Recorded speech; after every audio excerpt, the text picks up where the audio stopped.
Bom dia, boa tarde, boa noite, pessoal, queridos ouvintes do Casa Aberta Podcast. Começando aqui mais um episódio. Eu sou o Ulisses. Eu sou a Ali Rosa. E hoje a gente está aqui com um convidado super especial para falar de temas variados sobre a música, sobre o rock, evolução do rock, cultura, contracultura e essas coisas que eu não entendo muito bem. O Alisson entende mais do que eu, mas eu vou aprender junto com vocês. Ninguém entende disso aqui, não. A gente quer contestar. O objetivo desse episódio é contestar. Nossa, eu gosto de contestar as coisas. Refletir. Então Sim. Vamos chamar nosso convidado aqui. Se apresente, por favor. Eu sou o Lucas. Oi. Eu sou gago. Então, assim, pode ser que em algum momento desse podcast eu dê uma travadinha aí, mas assim, é só um remix. É uma pessoa que já vem com remix de fábrica, né? Então, assim, eu sou um pouco gago, mas tranquilo. Tô um pouco nervoso porque é um assunto muito complexo. Eu fiz comunicação social com bacharelado em publicidade e propaganda, mas eu sou um cara mais eu não sou... Na verdade, é engraçado, porque hoje eu trabalho com criação direto. Eu sou designer hoje, eu sou artista digital, mas eu não entrei com esse intuito na faculdade, não. Na faculdade eu gostava mais da academia, eu gostava de estudar, eu gostava de pensar sobre o status quo das coisas, eu sempre gostei muito de sociologia. Eu sou uma pessoa questionadora, diria isso, assim. Então, assim... É isso, Então né? você é uma pessoa, no mínimo, coerente. Não sei, cara. Não sei, porque eu não sou coerente, sabe por quê? Eu não sei, porque assim, é um negócio tão complicado, porque eu vou usar o Raul Seixas. Começamos bem. Começamos bem. Eu prefiro ser essa eterna metamorfose ambulante do que ter aquela velha... Perfeito. Opinião formada sobre tudo. Porque assim, é isso, sim. Eu mudo muito de ideia, cara. Eu mudo muito. Eu penso que não tem nada de errado em mudar de ideia, né, cara? Sim. Desde que a coisa faça sentido ali. Eu acho que isso que é coerência, né? Coerência não é ser inflexível. Coerência é justamente, fazer sentido, eu acho que né? O diálogo é assim. Eu tô aberto, me convença, assim. Eu acho que isso aí. E aí eu vou ouvir o que você tem a dizer e vou falar também o que eu tenho a dizer e a gente pode chegar em conclusões ou a gente pode simplesmente discordar. Isso é interessante. E tá tudo bem. Discorda, tá tudo bem, beleza. Assim, eu vejo as coisas... Vamos começar já filosofando, então. Mas isso é extremamente filosófico. Porque eu vejo as coisas o seguinte, o certo e o errado é o certo e o errado pra cada um. Mas pra mim, uma coisa errada é quando você está, de alguma forma, prejudicando outra pessoa, sabe? Sim, eu acho que, inclusive, as pessoas usam muito essa ideia do diálogo, você tem que me respeitar, porque é o que eu tô dizendo. Tá, mas tem algumas coisas que a gente não tem que respeitar, não. Tipo assim, eu sou nazista, você tem que me respeitar. Não, você ninguém tem que te respeitar, brother. Você tá falando de assassínio, você tá falando de genocídio, você tá falando... E não é assassínio, não sei se a palavra diz assassinato. E assim, você tá falando sobre um monte de coisa que a gente não tem que respeitar, mas dentro do âmbito, por exemplo, assim, se você eu sou uma pessoa assim que eu sou anarquista de coração, assim, mas eu não creio que daria certo, mas eu sou pela social-democracia. Mas se você tentar me convencer de que você é liberal e assim, você não for uma pessoa que está defendendo assassinato, escravização de ninguém, estupro, aí a gente vai conversar, saca? E a gente pode discordar e a gente pode viver bem assim, entendeu? E aí eu vou evocar nosso pensador, a lição aqui, que ele tem a frase que eu gosto muito de falar, que é o seguinte, tem coisas que simplesmente não tem discussão. Sim. Sabe? Eu gosto muito de refletir, de falar sobre aquele famoso paradoxo da tolerância. Porque tem coisas... Você tem que tolerar o intolerante, por exemplo. Se a pessoa não respeita o próximo, não respeita a ideia do próximo, eu tenho que tolerar essa atitude dele? Aí é o paradoxo da tolerância, É igual né? o paradoxo do julgamento, assim. Eu sou da cultura cristã, então, assim, tem um versículo que fala: não julgues para que não seja julgado, na mesma medida que medido, serás medido. E aí a galera acha que você falar assim, esse pastor é ladrão, você tá julgando o cara. Mas não, às vezes você tem provas de que ele é ladrão, você não tá julgando ele. Você então, tá assim, pondo as provas para o julgamento. Às vezes você tá só assim, abrindo os olhos da galera. Isso tem muito a ver com contracultura, isso tem muito a ver com isso. Na verdade, eu acho que a contracultura... Olha aí, vamos começar. A contracultura, ela julga, entre aspas, a cultura vigente. E eu acho contesta. Isso eu já ia te perguntar, porque igual eu tô te falando assim, quando eu falei, essa lição eu não sei nem o que é contra a cultura, sabe? Aí ele me falou mais ou menos, falei, não, vamos deixar pra gente conversar, porque do mesmo jeito que eu não tenho não é que eu não sei, eu não tenho um conceito bem formado disso.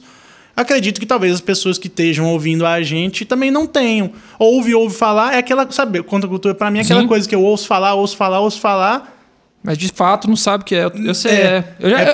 Eu me peguei assim também esses dias, assim, tava falando mal do nosso governo, do presidente e tal. E aí uma pessoa pegou e falou comigo com alguns dados, assim, sobre ICMS e tal. Inclusive é fácil apontar os erros do governo. E difícil mesmo é apontar os acertos.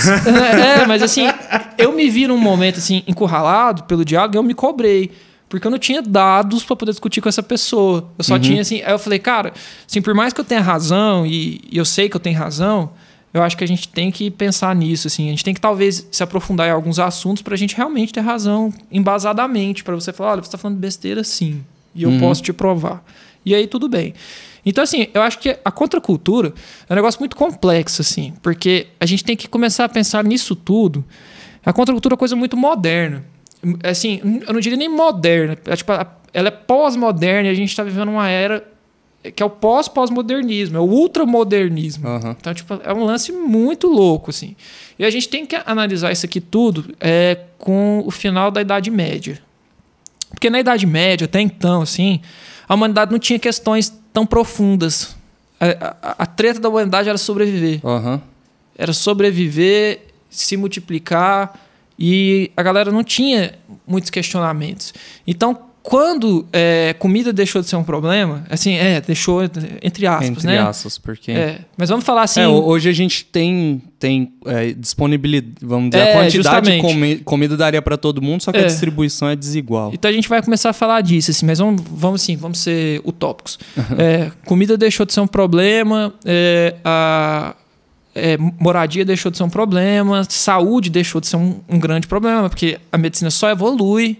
Então, assim, quando essas coisas deixaram de ser problemas, então, assim, acabou o foco da sobrevivência. E aí o homem começou a se questionar os porquês, assim. Então a gente vai começar a pensar... E assim, cara, eu acho muito foda o pensamento oriental, porque eles meio que sempre, mesmo com isso tudo, eles sempre tiveram esses questionamentos entre eles. Foi uma cultura que sempre abraçou muito as dúvidas, o talvez. E o ocidental, a gente vai ver isso mais na Grécia Antiga, em Roma. Então, assim... porque com a ascensão do cristianismo em si, também não existia ali dentro essa questão tanto da contestação, né? Sim, assim, porque são várias coisas, né? Que eu acho que são momentos ali. E ali, quando Roma está dominando todos aqueles países e expandindo o território, a gente tem algumas religiões, mas assim, a gente ainda tem, assim, talvez ali os patrícios, aquele pessoal tivesse algum questionamento sobre sociedade. Mas assim, o pessoal da plebe tinha uma vida muito dura, entendeu? Então, tipo assim, a política do pão e circo só dava certo porque realmente tinha muita fome. Então tinha muita dificuldade de sobreviver. Então, assim, aí eu vou até prolongar para a Idade Média, porque a igreja da Idade Média foi um fator regulador, né? Então, assim, é um fator regulador social. Então, foi um fator que mudou muita coisa ali, sim, né? Então, assim, ajudou a manter o status quo. Então, assim, você tem que pensar que aquele pessoal ali que era vassalo é uma sociedade sem perspectiva alguma de ascensão. O capitalismo tem? É mentira, não tem. A gente sabe que não tem. Na verdade, tem alguns que conseguem, mas assim, para alimentar o sistema... São as exceções, não são as regras. E é triste também porque o que eu vejo? Que essa exceção ela é usada para incentivar... Justamente, ela é uma exceção calculada.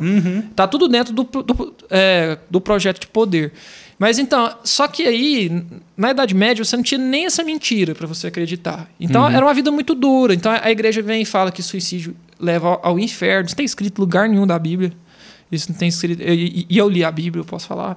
Então, assim, na verdade, a gente tem até um personagem da Bíblia que ele suicida porque Deus dá poder para ele. É Sansão lá, ele tá preso no rolê, todo mundo humilhando ele pede a força dele de volta, que ele é super forte, ele quebra o lugar que ele tá. E derruba tudo. E ele se mata.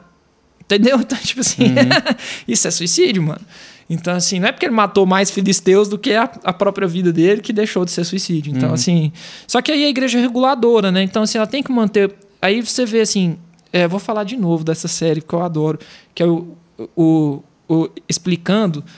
Na Netflix tem Explicando a Monarquia. E é muito massa também. Então, tipo assim, a igreja tinha que justificar a monarquia. E a monarquia ela sempre usou da religião para poder se justificar. No passado, ali vou falar antes da igreja evangélica não, desculpa. Antes da igreja católica, a monarquia ela se justificava por poder.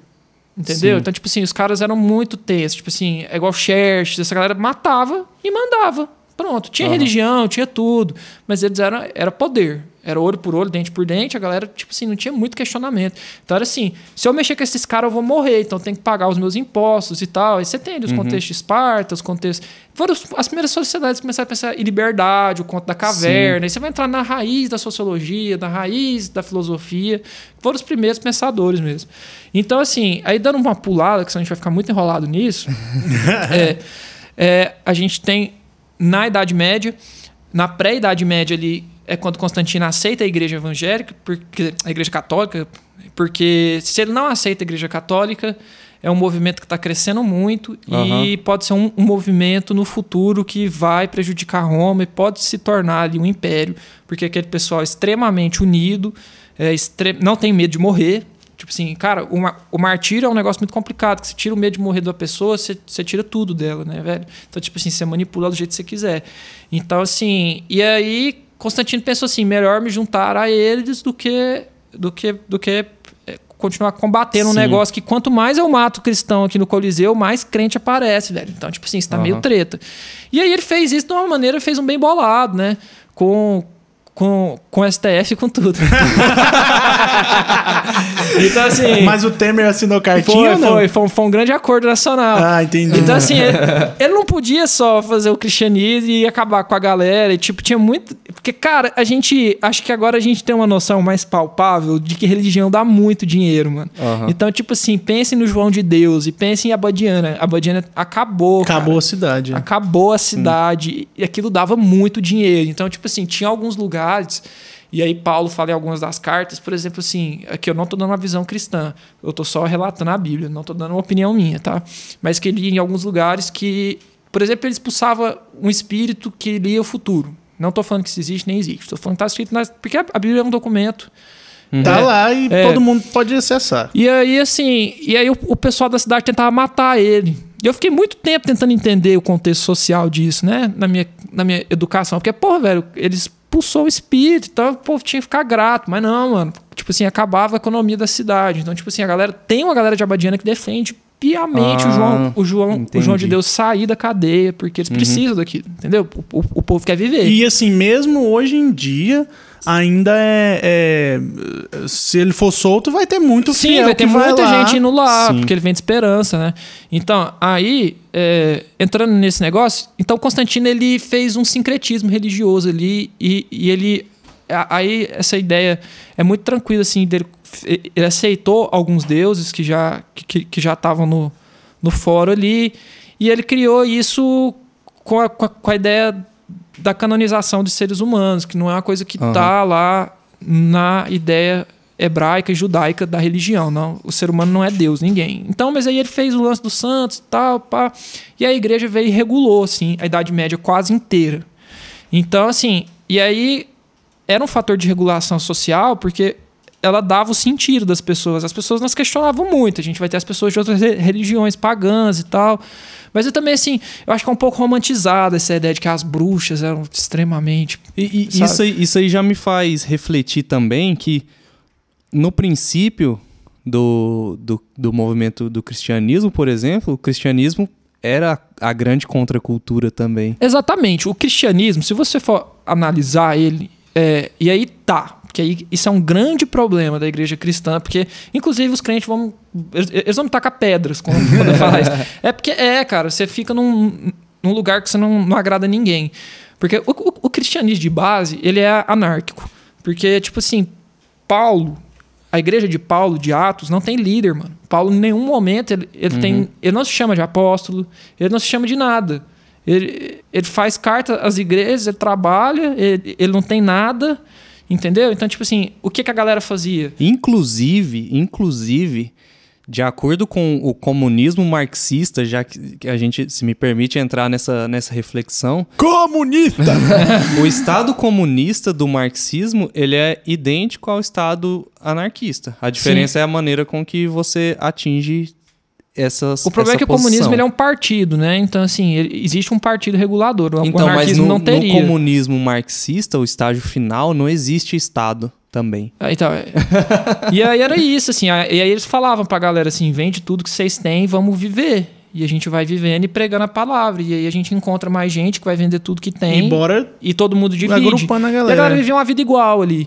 E aí, tipo assim, Jesus Cristo fala assim, se você tem 2 túnicas, dá uma e fica com a outra. E é um bagulho assim, literal, que a galera da igreja não quer levar a sério. E assim... Comunista! Se você tem uma camiseta a mais e tem alguém sem camiseta, você não deveria ter uma camiseta a mais. Você deveria ter uma só, porque dá pra você lavar ela no final do dia e usar ela de novo. Então, assim, a gente entra nisso aí. E aí a Igreja Católica fez o que fez, formatou, e aí tem os concílios, etc e tal. Então a gente vai ver ali... Eu diria que o primeiro cara da contracultura foi Martim Lutero. Ah lá. Eu vou chegar ali. Sabe? Porque, eu tô entendendo onde você tá chegando, eu tô gostando. Porque... mas assim... Aí que tá, cara. Porque tem um grande problema. Tem como você romantizar muito Martim Lutero, romantizar muito Calvino, romantizar o rei João... Qual que é o rei do... O que queria separar? Eu esqueci o nome dele. Henrique VI? Não lembro. É por aí. O Alisson vai checar lá pra nós. Olha pra nós, Alisson. Vai falando enquanto eu pesquiso. E aí, tipo assim, você pode romantizar muito isso e pensar que foi um movimento de Deus, só de Deus, porque Martim Lutero não tinha nenhum compromisso com nada. Mas não, é uma revolução burguesa. Porque você começa a ver que o feudalismo tá caindo, as pessoas já não conseguem viver essa vida mais, tá muito puxado, a sociedade começa a querer enriquecer e ganhar dinheiro com isso. E é pecado na Igreja Católica ficar rico, tá? É pecado. A usura é pecado, cara. Tipo, é um lance muito treta. Você não pode emprestar dinheiro, senão você vai pro inferno. Isso eu tô ligado. E, mano, foi o rei Henrique VIII, tá? Henrique queria VIII, divorciar e fundou foi rei por 2, né? A igreja anglicana, né? Anglicana, isso aí, justamente. Então, assim, a usura é pecado, mano. Então, por isso que quando você fala de cobrador de impostos na Bíblia, sempre são pessoas que as pessoas queriam matar eles, assim, Mateus. Esses caras eram cobrador de impostos, mano. Então, tipo assim, ninguém gostava deles, porque isso é usura. Então, assim... E aí a galera precisa começar a ganhar dinheiro com isso. E a galera quer regularizar esse dinheiro. Então, o protestantismo, ele meio que... Ele vem e ele dá certo, tão certo, porque a burguesia abraça, né? Então, assim, na França tem muito disso. Então, o calvinismo, ele é extremamente burguês. Mas é porque, assim, eu acredito, do meu ponto de vista, ela abraça porque ela, quer queira ou que não, é a manutenção do status quo. Eles vão se manter no poder abraçando isso de certa forma ou de outra. Sim, só que é extremamente contracultural naquela época, saca? Tá. Porque a galera é assassinada. Porque a contracultura, ela questiona a cultura vigente. Isso, e ela não vai ser aceita. Porque se ela questiona a cultura vigente, a cultura vigente tem que lutar contra ela. Até que a gente vai chegar num momento em que isso tudo vai... Aí eu falo que esse é o diabo. Mas ainda nós não estamos ainda nessa parte.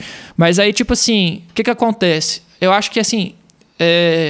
O Martim Lutero é o cara mais legal desses todos, porque realmente ele leu a parada, ele leu a Bíblia, ele viu, pô, cara, isso aqui não tá certo, eu vou pregar lá na porta da igreja. Foi excomungado e sofreu demais, mano. Então, assim, aí começa um monte de guerra ali na Europa. Eu esqueci qual que é a noite, tem uma noite que os caras vão e matam um monte de cristão protestante, acho que é a noite de São Nicolau, eu posso estar errado.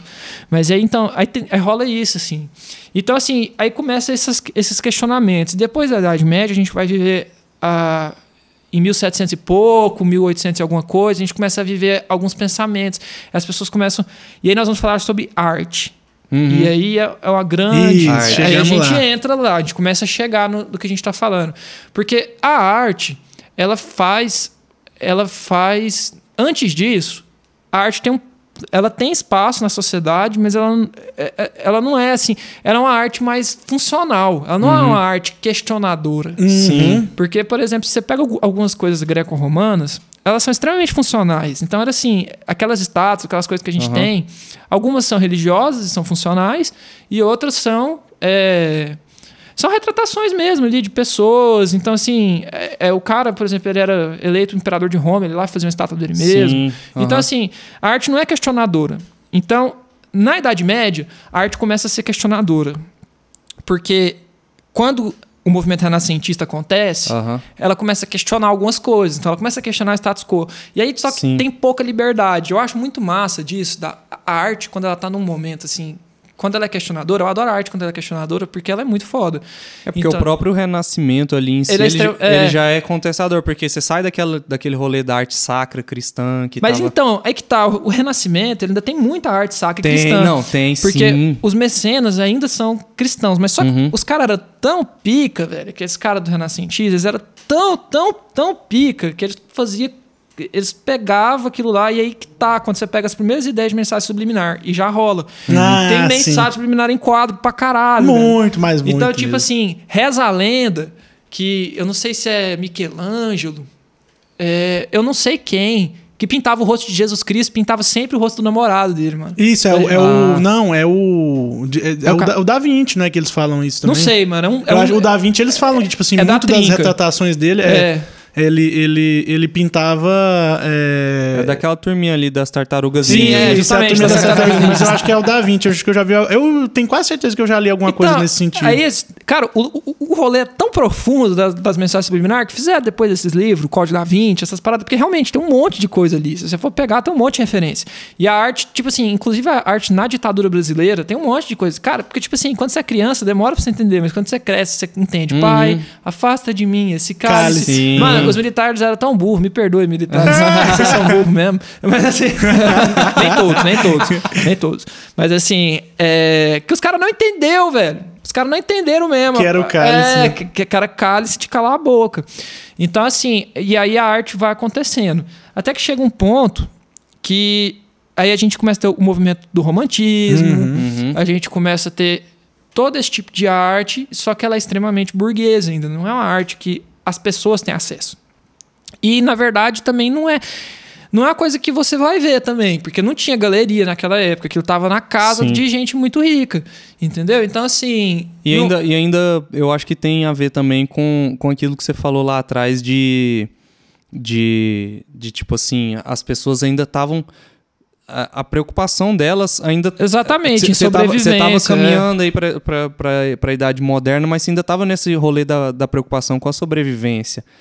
E dando um pulo agora, dando um salto, é porque não tem como falar disso sem falar em renascentismo. A gente falou assim meio que da origem dos movimentos e fortes ali ligado com a arte, então.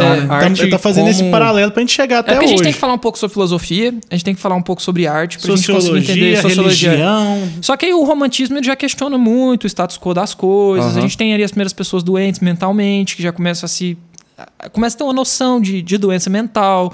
No momento pós-impressionista ali, tem muita gente doente mental. Então você vê, tipo assim, que os quadros parecem muito, mano. Então, tipo assim, você vê porque a galera tinha aquelas cores pra eles, assim. Então, assim, você vê os quadros do Van Gogh quando tava morrendo e tal. Você vê o grito do Edward Munch, aquilo dá uma angústia, mano.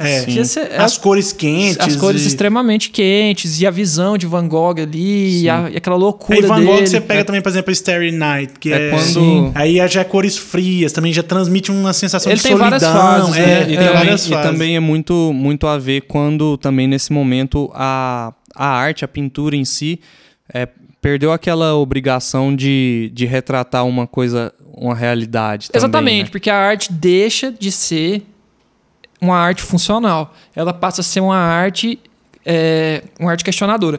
E aí existe até hoje um movimento europeu e branco muito forte para voltar a isso, assim. Se vocês procuram, vocês acham vídeo disso, você acha muita gente falando sobre isso, assim, que arte moderna... Por exemplo, assim, Pollock, eu não sei se vocês já viram alguma obra Jackson do Pollock. Sim.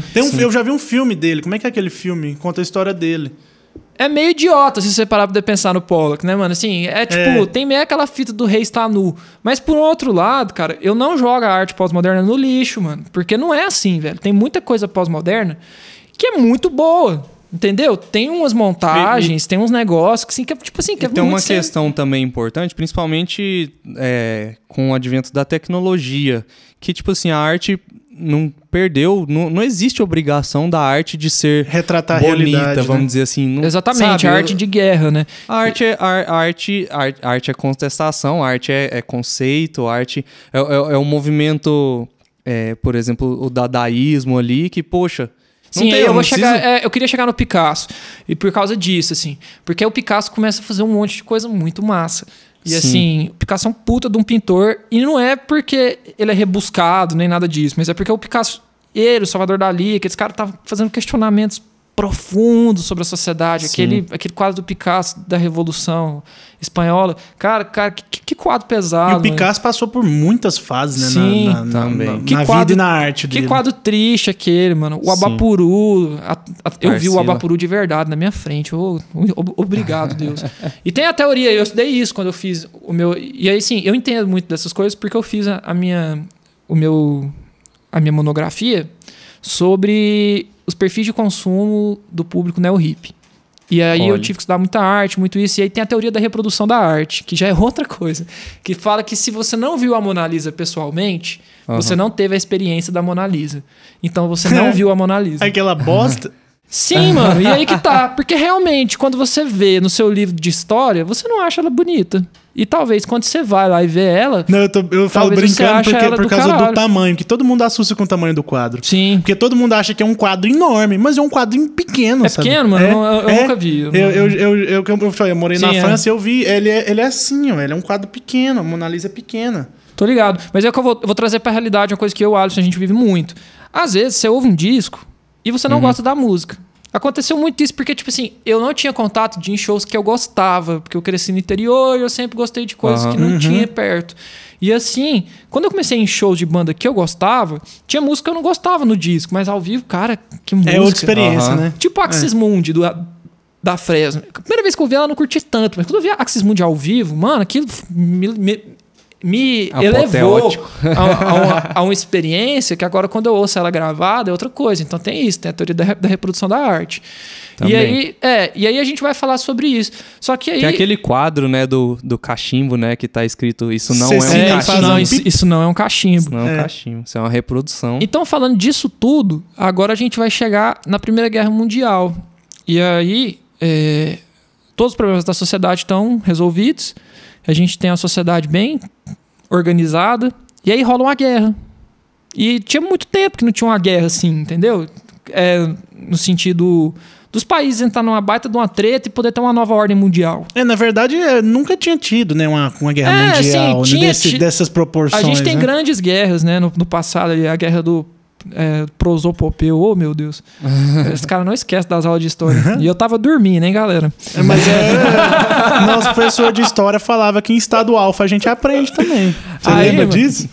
Aí, tipo assim, e aí são ali guerras em que questiona tudo, né, cara? Porque dependendo de como acaba a Primeira Guerra, acaba de um jeito muito louco. E aí você tem uma trinca ali que é quase igual ao final da Idade Média. Porque a Idade Média é a Guerra de 100 Anos, a Peste Negra, e tem mais um negócio que é um dos 3 fatores que ela acaba. Esqueci qual que é o terceiro. Mas eu ia falar aqui, só te cortando, mas depois você dá a sequência. O que mudou nessa guerra para ela ter sido desse tamanho? São 2 coisas. Uma coisa só, principal, chama-se comunicação. Sim, a tecnologia da comunicação ela é muito complicada. Então, na Primeira Guerra Mundial, você já tinha uma tecnologia avançada, você já tinha avião na Primeira Guerra. É uma coisa que eu acho impressionante, né? Porque, tipo assim, o avião, o Santos Dumont levantou voo em 1906. A Primeira Guerra Mundial, tipo, 10 anos depois, já tinha avião tacando bomba. Sim. Então, assim, e aí vai rolar isso aí tudo. E a Primeira Guerra Mundial ela é muito demorada e ela é muito, muito, muito brutal, cara. Porque, tipo assim, ao mesmo tempo que tem essa tecnologia, não tem toda essa tecnologia. Então tem algum lugar que tá lutando de cavalo, guerra de trincheira, gangrena. Assim, depois da Primeira Guerra que vai aparecer a penicilina, não tem vacina, olha só, hein?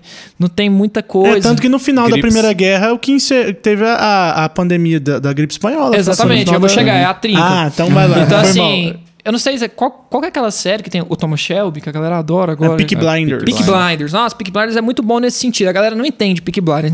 Entenderam errado. Mesma coisa do rock. Entenderam Peaky Blinders tudo errado, mano. Peaky Blinders é foda pra caralho. Assiste de novo. Eu não assisti, não. Mas eu tô na minha listinha pra ver. Eu comecei a assistir e parei, porque eu ia assistir com a minha esposa. E isso é um problema quem tem relacionamento sério. Eu tô ligando. Você não pode ficar assistindo coisa boa sem a sua esposa, depois dá problema. Esse é traição do nível mais elevadíssimo. Então, assim, a galera entendeu muito errado aquilo. Porque, tipo, você vê que os caras voltou da guerra, mano, eles voltou muito frito quem sobreviveu. E não tem remédio pra depressão, não tem psiquiatra, não tem psicólogo, não tem nada. Tem álcool e tem cigarro só, mano. E ainda é ruim de viver, assim. A gente tem... E aí, tipo assim, na Europa se agravou a crise pesada de comida, de tudo, porque a guerra demandou muito, eles gastaram muito dinheiro na guerra. Sim. Então, tipo assim, aí você vê assim... Eu acho interessante, o pai do amigo meu falou isso. Mas é porque a gente tem uma... A gente consegue romantizar muito tudo que é europeu. Mas ele falou isso pra mim. Ele falou, na Europa, a gastronomia ela se desenvolveu tão bem porque você tinha que comer o pão que ficou da semana passada. Então os caras tinham uma ideia pra poder fazer esse pão aqui. Ficar um pouquinho mais interessante. Essa romantização, ela hoje ela é aplicada hoje em dia, né? Também. Tá faltando comida pro pessoal. E, ó, vamos como é que faz sopa de osso. Tutorial aqui, ó. Né? Mas então... Tem umas paradas que foi assim mesmo. Tipo, o fundi nasceu assim, cara. Os caras sobrou queijo e não dava pra comer e pão velho. E tipo assim, não dá pra comer esse queijo, tá ruim, nós vamos derreter tudo e botar o pão no meio. Então os caras fez uma das comidas mais caras hoje em dia, né, mano? Então assim, e aí foi a Primeira Guerra, e aí eu quero falar uma coisa muito interessante. Nessa época não existia uma coisa chamada adolescência. Adolescência é uma coisa extremamente pós-moderna. As pessoas eram crianças e adultos. Com 12, 13 anos você era adulto. E aí você tinha que ajudar seu pai, você tinha que... O pessoal ainda tinha muito filho, porque precisava trabalhar na roça. E, mano, até hoje a vida na Inglaterra... na Inglaterra até que nem tanto mais. Mas, assim, foi um lugar ali que demorou sanitização. Sim, a Europa sempre foi um inteira. Grande problema ali. A Europa inteira sofreu com isso. Você vai ali nos cantos ali do Reino Unido, cara, até hoje não tem muita comida, não tem muita variedade, os caras comem uns bagulho meio ruim mesmo, assim, você vê assim que a culinária é difícil, depois a Primeira Guerra você tá comendo tudo de uma lata, então tipo assim, pão com margarina era um negócio que era gourmet, velho. E aí acabou a Primeira Guerra, veio o quê? Gripe espanhola, mano. E a Alemanha perdeu, e o que eu acho interessante, cara, é porque nada na Terra acontece novo, porque quando a gripe espanhola saiu, eles falaram que a Alemanha fabricou o vírus. Ah lá, como vai. Aí, galera, isso tem provas, viu? Eu consigo depois colocar... essas notícias, as referências, fake news. E eles fizeram essa fake news na época, porque a Alemanha é um país extremamente focado e um povo que trabalha muito bem junto e um povo que tem muita tecnologia, cara. Sempre então, assim, foi. Sempre eu, como foi. engenheiro mecânico, eu sei disso. A tecnologia alemã é muito foda. Tanto que na Segunda Guerra, já pulando, o tanque alemão, o tanque americano nem beirava, nem chega perto. E assim, você vê que eles perderam essas várias guerras e eles se reconstruíram muito rápido, cara. Então, assim, eles falaram que os alemães, como eles tinham a tecnologia avançada, eles contaminaram salsichas com um vírus e passaram pro mundo inteiro. Olha só, vai tomar na sola, e hoje, em pleno 2020... A gente acredita nas mesmas coisas. Escutar isso, né? E ainda somos os mesmos. Você já viu, cortando de novo também, como é que surgiu a gripe espanhola? Você já ouviu falar? Ela não surgiu na Espanha. Ela surgiu nos Estados Unidos. Parece que numa fazenda de porcos lá, contaminou, saiu o vírus, pegou num alguém... E já tem uma ideia de globalização, porque aí isso foi passando de navios para navios para navios. Aí o cara que pegou lá, o filho do fazendeiro, ele foi chamado pra guerra, e ele pegou e entrou dentro do navio e aí espalhou. Só que por que ela é espanhola? Porque na época, eu acho que a Espanha tava meio de fora... E tinha poucos países que tinham imprensa livre na época. E a Espanha era um dos países que tinha imprensa livre. Então a Espanha que foi o primeiro país que notificou a existência dessa doença. Porque os Estados Unidos não ia admitir que saiu de lá. Entendeu? Os Estados Unidos ainda era um país pequeno nessa época. Ele não era um país assim. Ele não era os Estados Unidos que a gente tem noção hoje. Mas eles também não iam admitir que saiu de lá. Porque eles estavam em guerra, poderia, tipo assim, prejudicar eles. Então a Espanha soltou no jornal que tinha uma gripe rolando e a gripe ficou conhecida como gripe espanhola. É porque o grande crescimento político e econômico dos Estados Unidos foi na Primeira Guerra. Porque eles não tinham nada a ver com essa parada, eles entraram no final, eles ficavam só vendendo, né? Sim. E aí eles tinham recurso sobrando e eles ganharam a guerra. Eles ganharam a guerra sem lutar. Exato. E assim, a segunda também foi meio assim também. E aí, tipo assim, cara, e aí depois disso você tem essa guerra e tá todo mundo muito lascado, muito fudido, tá todo mundo passando fome mesmo gripe na Europa. Espanhola e trem. Gripe espanhola e trem. E aí começou a vir as ideias fascistas, as ideias... ultranacionalistas, totalitarismo já chegando. E aí eles acabaram com a Alemanha, mano. Eles desgraçaram muito a Alemanha na Primeira Guerra, assim, porque tipo, teve um acordo que, tipo, nossa, acabou com o país, assim. E aí criaram o monstro, né? E aí a Alemanha é nacional e agora a Alemanha acima de tudo. E aí teve a Segunda Guerra, e aí já indo bem rápido com isso. E a Segunda Guerra acabou com tudo. E aí os americanos sofreram muito na Segunda Guerra, né? Porque, tipo assim, a Segunda Guerra tomou uma proporção que não era pra ter tomado. Foi muito em cima da outra. E nessa os Estados Unidos teve que entrar mais cedo.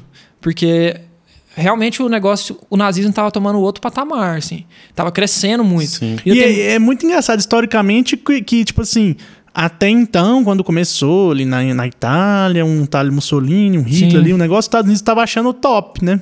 Pra eles... Os Estados Unidos ele patrocinou no mundo inteiro ditaduras, inclusive a nossa. Porque ele era contra o comunismo, né? Sim, é contra o comunismo. E aí, qual que foi a fita? E aí, só que o nazismo começou a ficar um negócio extremamente forte, mano. E, tipo, tem muitos países na Europa que foram dominados, tipo Polônia, Croácia, em que a ideologia nazista ainda é maior do que outras, entendeu? Tem essa ideia ainda de que o nazismo teria dado certo. Então, assim, aí você tem a Segunda Guerra, acabou, os Estados Unidos teve que ganhar ela, e os Estados Unidos ganham ela todo dia. Não sei assim, porque quem tem mídia... Porque tipo, a gente, quando entra nessa parada, você começa a questionar a mídia. Mas você vê que todo seriado, todo filme, ou todo ano, tem pelo menos 3 filmes sobre a Segunda Guerra. Aham. Todo alemão do mal. Você vê o Capitão América aí, galera. Sim. Todo russo também, né? E aí todo russo. E aí, tipo assim, cara, eu assisti... O russo já é do contexto da Guerra Fria. do contexto da Guerra Fria. Então, eu assisti esses dias a Viúva Negra. Rock 4. Rock 4. Rock 4 Só é que épico, o né? Rock pega leve ainda. No final, tipo, eles veem que todo mundo é irmão e pá. tem uma parada assim. Mas assim, eu tava assistindo a Viúva Negra, sem dar nenhum spoiler, mas é tipo, tem a fita do comunismo nele. Então, assim, aí, tipo... Os Estados Unidos têm que ganhar na mídia sempre essas mesmas guerras. Você vê o Stranger Things tem, no final das contas, o comunismo. Achei desnecessário. Então, assim... Mas tem que lutar a guerra ideológica e vencer ela todo dia. Sabe? Os Estados Unidos vende ideologia e vive disso, né? Então, assim... Só que a gente tá todo mundo muito, muito machucado. A Segunda Guerra acabou de acabar. E tá todo mundo fudido. Então, a galera pensa assim... Velho, morreu muita gente. E aí a cereja do bolo no final da Segunda Guerra, a bomba atômica também, né? Teve a bomba atômica. Até isso tá envolvido. Então, assim, morreu muita gente.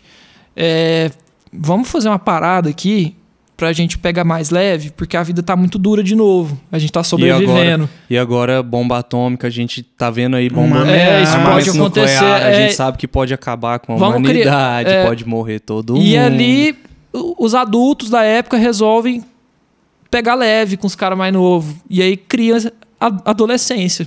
Então tem uma fase de transição. Em que você deixa de ser criança para ser adulto sem tanta responsabilidade.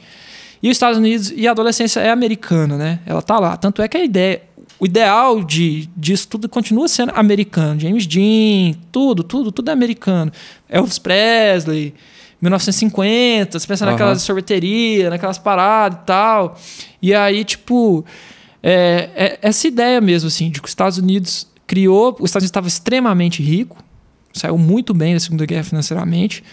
E eu estou esquecendo que em 1929, lá na Primeira Guerra, ainda teve a Grande Depressão. Então, tipo, você pensa, quebrou todos os bancos do mundo e a galera passou muita fome. Depois que tava recuperando da gripe, recuperando dos negócios, tem a Grande Depressão ainda por cima, que é para fuder mais ainda. Aquele filme do Gatsby, ele mostra muito isso, assim, é muito interessante. E aí, tipo assim, cara, e aí eles criam a adolescência, criam o Playboy, criam essa ideia e cria a jovialidade, né? Só que isso também, ao mesmo tempo, pro sistema, é complicado, porque começou a criar esses jovens a pensar diferente. Assim, sabe o que eu percebi aqui agora, você me contando isso? Tipo assim... Você falou antigamente, tinha infância e passava pra vida adulta ali, com 13 anos o cara já era adulto. A partir desse momento que você cria essa adolescência, você vai ter então 12, 13, 14, que até 18 anos. Vamos na época era 18. Hoje a adolescência vai até uns 25, eu não tô zoando. Isso tem estudo sobre isso. Isso, mas assim, vamos dizer assim, então dos 12 aos 18 ele é um adolescente. Eu tenho 27 e eu tenho medo de gravidez na adolescência. Então, mas assim, você pega então uma pessoa de 12 a 18 anos e chama ela de adolescente. E aí... Então, beleza, você já tem capacidade de pensar, mas você não tem obrigação. Exatamente. Eu me vejo assim, sabe? Você não tem obrigação, então você fica meio livre pra pensar. Você não tem nenhuma obrigação social. Você fica livre pra poder pensar ali, você fica livre pra estudar e você começa a questionar. E a gente tá falando do estado ideal das coisas também, né? Tá falando dos Estados Unidos, lindo, perfeito, aquela história do sonho americano. Isso. A gente não tá falando lá da galera que tava no Congo sendo escravizada. Porque aí Inclusive, a adolescência é um negócio de primeiro mundo. Assim, se você for poder pensar assim, Sim. ou é a gente. E aí nós vamos entrar na história do rock. Aí eu vou chegar lá no rock, cara. Tá chegando, tá quase chegando. Tá quase chegando, o nosso ponto de partida ainda tá. Nossa senhora. Só que nessa época, os caras começaram a fritar, e aí nos anos 50 surge o movimento beatnik. E é aí que começa o que a gente chama de contracultura no modernismo, né? Essa contracultura que a gente vai conhecer. Essa que a gente tem mais noção do que ela é, que ela tá no cinema. Que foi rotulado de contracultura, né? Porque a gente falou do que foi contracultura antes, quais foram os movimentos que a gente considera como contracultura, né? Agora esses já são os movimentos rotulados como movimentos da contracultura, hein? E aí eu vou entrar na minha área agora, porque nos anos 50 inventaram o American Dream. Tá ligado? O American Way of Life. O sonho americano. O American Way of Life, que é aquela... vocês viram o WandaVision. É tipo que é aquela coisa bonitinha, o marido trabalha e chega, a esposa fez o jantar e tal. Liberdade, né? Vamos comprar um novo... Você precisa de um novo negócio, você precisa de um novo não sei o que lá. Tecnologia crescendo, desenvolvendo... Então, justamente. E tá tudo perfeito, né? Não vai ter guerra agora. Então, tipo assim, nós já estamos aqui. Só que aí, tipo, os jovens começaram a vir, e aí? É só isso? É só isso que eu tenho pra vida? Aí tem um grande filme, que eu sempre esqueço o nome do cara, que é aquele cara que ele fez o filme Into the Wild. Eu não sei o nome em português. Problema de Na Natureza Selvagem. Que ele morre no... Tipo assim, que o pai e a mãe dele chega... não, mas é porque isso é uma história real. Não, mas todo mundo sabe desse filme, dessa história aí. Que ele morre no final lá. Então, é tipo assim, ele é um dos primeiros caras beatnik, assim. E ali você começa a ver, que os caras começam a ver que tem mais sobre a vida. Poxa, a vida não é só comer, a vida não é só conquista amorosa, eu não quero ter essa esposa só que não pensa. Aí começa o movimento feminista. Na verdade, ele já existe na Europa, né? Porque as trabalhadoras e tudo mais, mas ele é muito associado ao comunismo. E aí, cara, isso aí vai... Nós vamos entrar em indústria cultural, velho. É terrível ficar falando disso, porque dá um nó na cabeça, isso é triste. E aí, tipo assim, começa... E aí os caras começam a fritar nessas paradas nos Estados Unidos. E aí começa também... E aí, no final de 1950 e 60, vocês têm que entender uma coisa também. Que o racismo nos Estados Unidos é um bagulho muito treta. Muito treta. Sim. E que, apesar de ter sido um dos primeiros países a abolir a escravatura...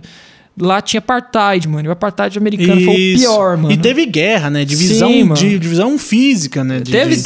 Teve a guerra lá dos Estados Unidos, lá dentro deles, lá por causa disso. Mataram o Abraham Lincoln porque ele libertou os escravos. E era crime casamento interracial até 1966, velho. Então, tipo assim, se eu não me engano, eu não tenho certeza.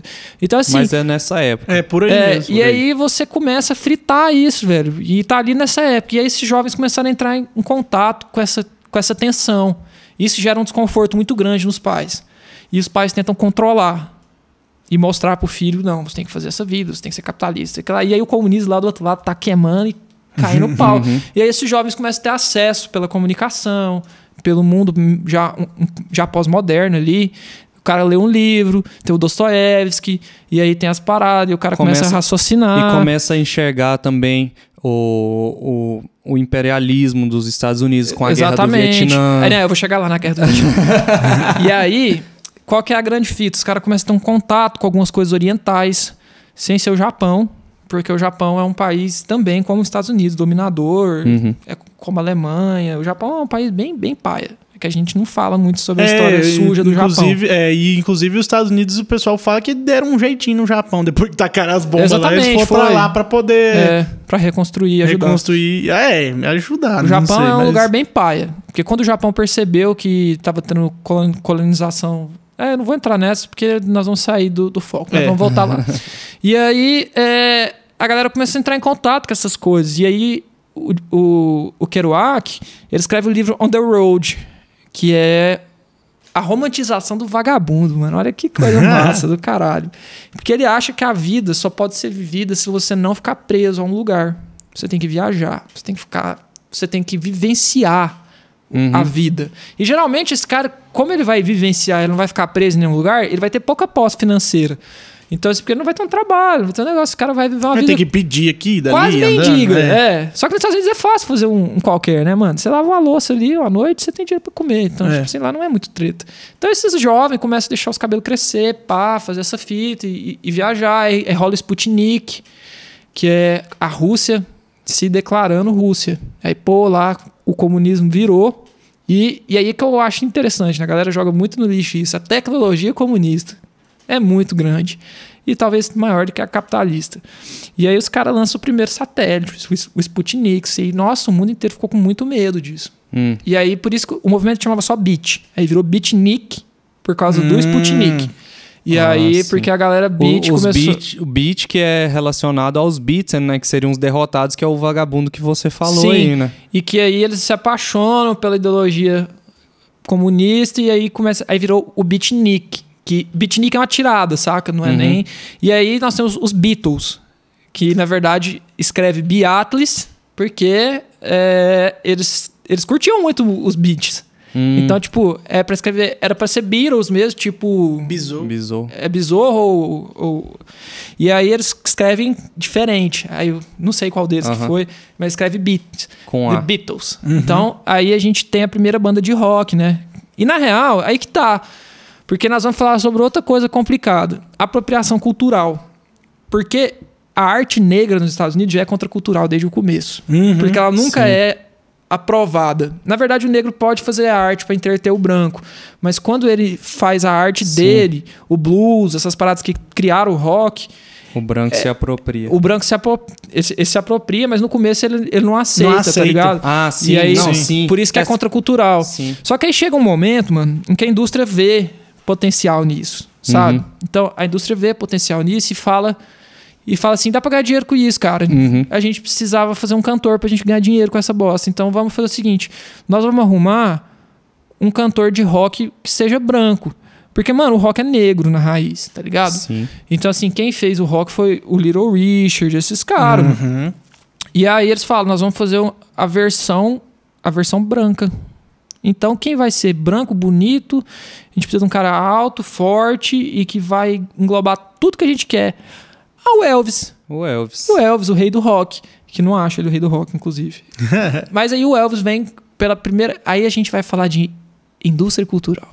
E aí, esse é o diabo.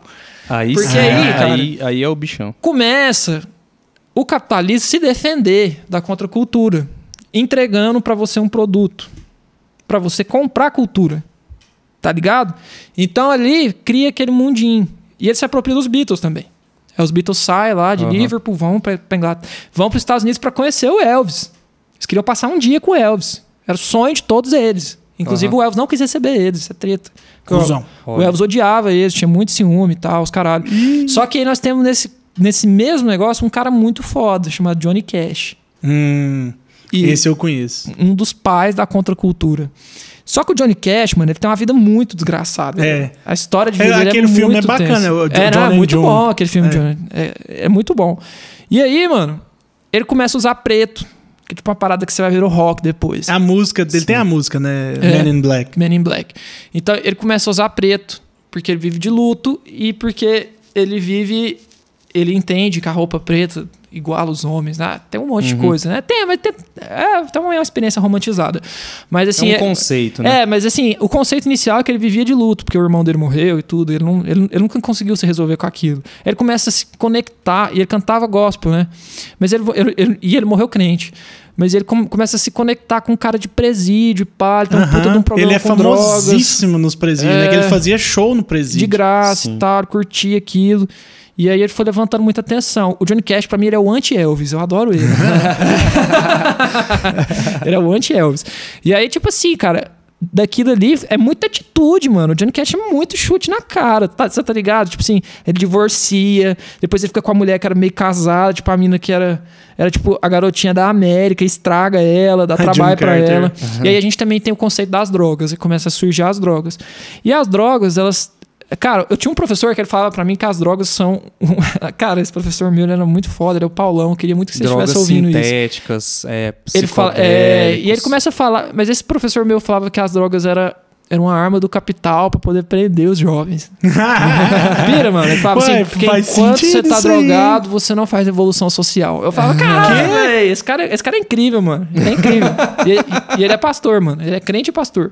É que existem algumas pessoas que salvam. Eu falo ainda. Mas então, aí, cara... e aí você vê, só que também... E aí a população negra fica tipo, porra, mano, os cantores negros não fazem sucesso, né, velho? E aí é aquela fita, os caras ficam tocando blues, alguns deles conseguem fazer sucesso, o Ray Charles, ai, meu Deus, o James Brown. E, cara, e aí que tá, a gente vai entrar no movimento hippie agora.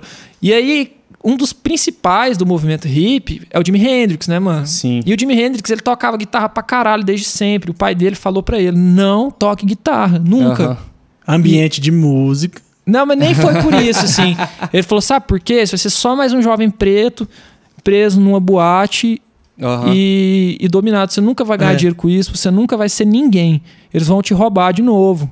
Tipo assim, o pai dele tava ligado nisso. Só que o movimento hippie é um bagulho muito massa, mano. Muito massa mesmo. Porque o movimento hippie, ele quebra muito tudo. E aí a gente vai viver agora a ameaça da guerra no Vietnã. E já existe uma contracultura. O movimento beat já se organizou, já tem o pensamento do comunismo. A galera não tá afim daquilo.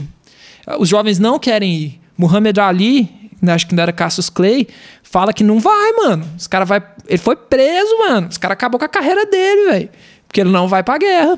Então, tipo assim, mano, e assim, talvez ele nem fosse lutar a guerra, fosse um lance meio do Capitão América no filme mesmo. Ele fosse só pra, assim, o melhor lutador dos Estados Unidos foi pra guerra, né? E ele não vai, não. Você também. E aí começa o movimento dos Panteras Negras, que é foda pra caralho. Tio Sam da Segunda Guerra, né? E aí começa o movimento dos Panteras Negras, que é, tipo, cara, movimento negro americano muito organizado, muito foda.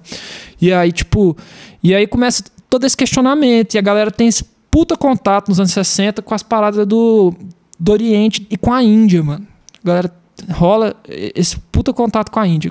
O que é engraçado, né? Porque ao mesmo tempo a Índia é um país devastador, mano. De uma cultura devastadora. Esse lance de Dalit, essas coisas são reais e é devastador. Mas aí os Beatles voltam drogados de lá. Então, tipo assim, eles tinham colocado... Porque em algum momento os Beatles são controláveis, então eles entram nos lares americanos, mas eles voltam drogados, mano. Eles voltam fazendo Sgt. Peppers, que é um dos melhores álbuns do rock. Psicodélico, drogado, e vamos repensar toda essa porra. E por que a gente não pode viver um mundo melhor? E começa, velho. E a galera questiona, no fundo, esse lance. É verdade, né? Lembrando que o John Lennon, ele era muito fortemente ligado com esse Sim, negócio cara. do... O Imagine, né? Não, houve aquela música, eu choro toda vez que eu ouço ela, porque ela faz sentido. Se todo mundo quisesse viver bem, a gente viveria bem. E é triste isso. E assim... E aí, cara... O movimento hippie, ele escapa dos dedos da indústria cultural. Então, tipo assim... E aí, diferentemente do meu professor da banca, que eu não lembro seu nome, sou filha da... Você não leu meu trabalho. Você foi falar pra mim que hippie gostava de reggae. Você nem sabe o que é reggae. Nossa. Hippie era roqueiro, tá, cara? Então, tipo assim, rock and roll é hippie.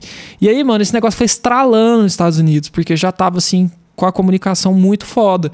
Então, assim, quando eles fizeram o Woodstock, era pra ser um festivalzinho do Martim, mano. Era um rolezinho. Aí divulgaram meio muito, né? Divulgaram demais. E aí destruíram a cidade, cara. E um monte de gente nem foi embora, velho. Ficou, tá ligado? Lá. Então, por tipo assim, ficou. E ali nós vamos ter a ideia do que é o rockstar. Por que aconteceu com aqueles caras, mano? Ficou famoso, velho.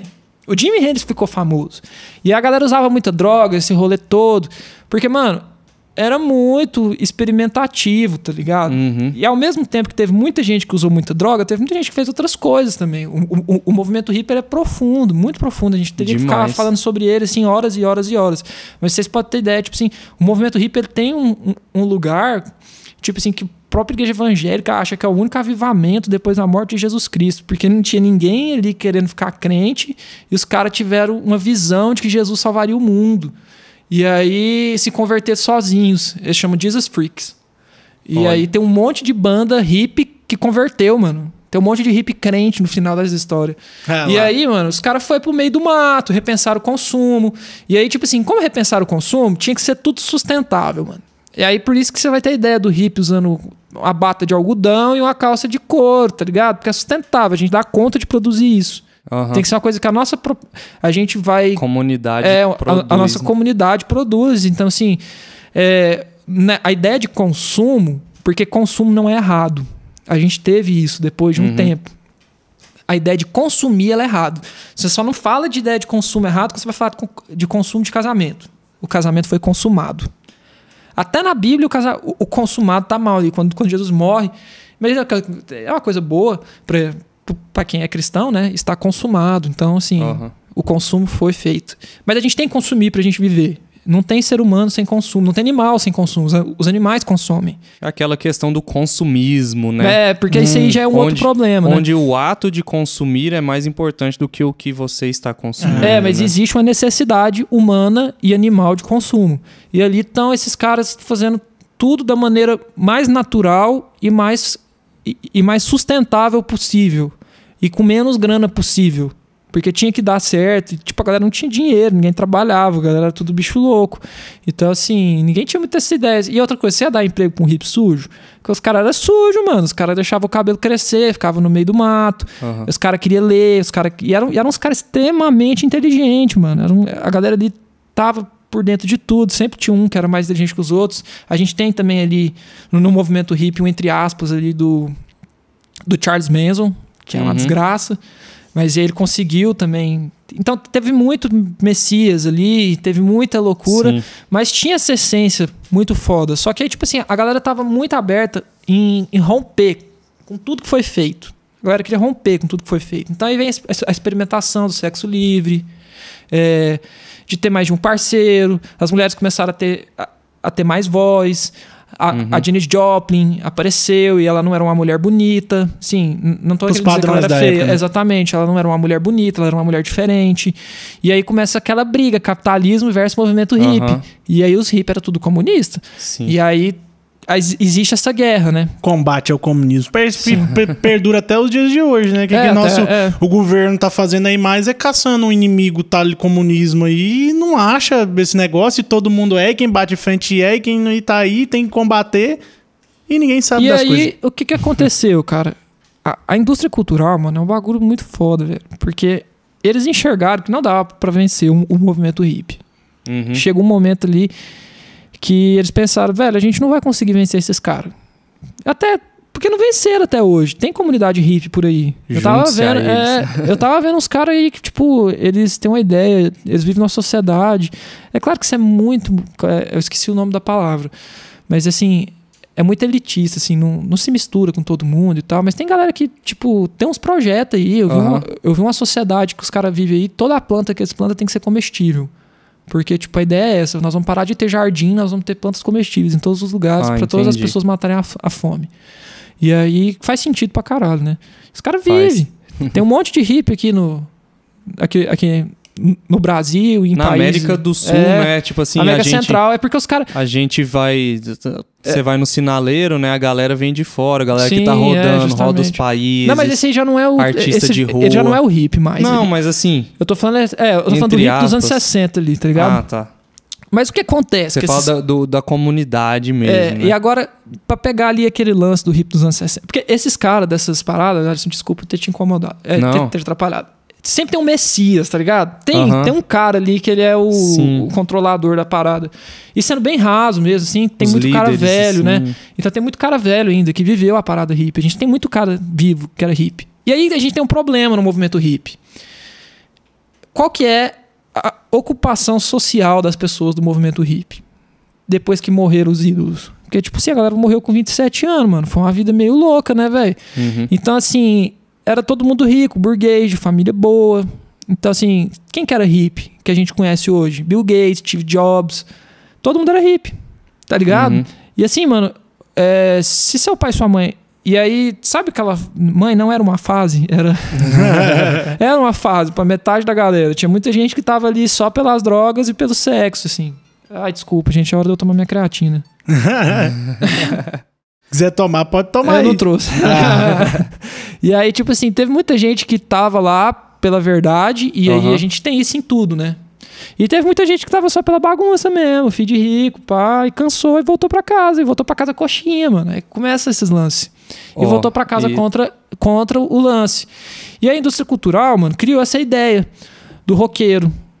O grande roqueiro, que toca pra uma galera, que toca no estádio inteiro. Rockstar, só que ali... né? A arte é reflexiva naquele momento, a arte musical, mas a arte hippie, ela vai pra tudo, pintura, tudo, tem tudo. Mas assim, o rock, ele só faz parte do negócio, ele não é o principal, entendeu? Ele é a trilha sonora do movimento hippie. Mas ele não é o movimento. O rock não é o centro de tudo. Igual quando o hip hop, por exemplo. O rap é a parada mais foda do hip hop, mas não é o centro de tudo, entendeu?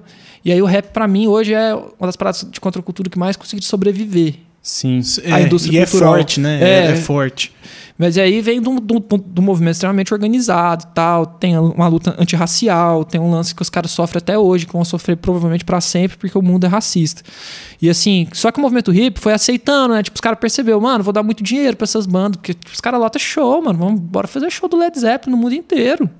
A gente aceita 3, 4 vagabundos e a gente cria o mito do rockstar aqui e a gente ainda mente pra eles que pode ter, todo mundo que fizer uma banda vai conseguir. Isso perdura, mano. Até os anos 70, anos 80. Aí você começa a ter umas bandas meio toscas já. Porque aí você já começa... Aí tem também ali na década de 70 é quando surge o movimento punk também.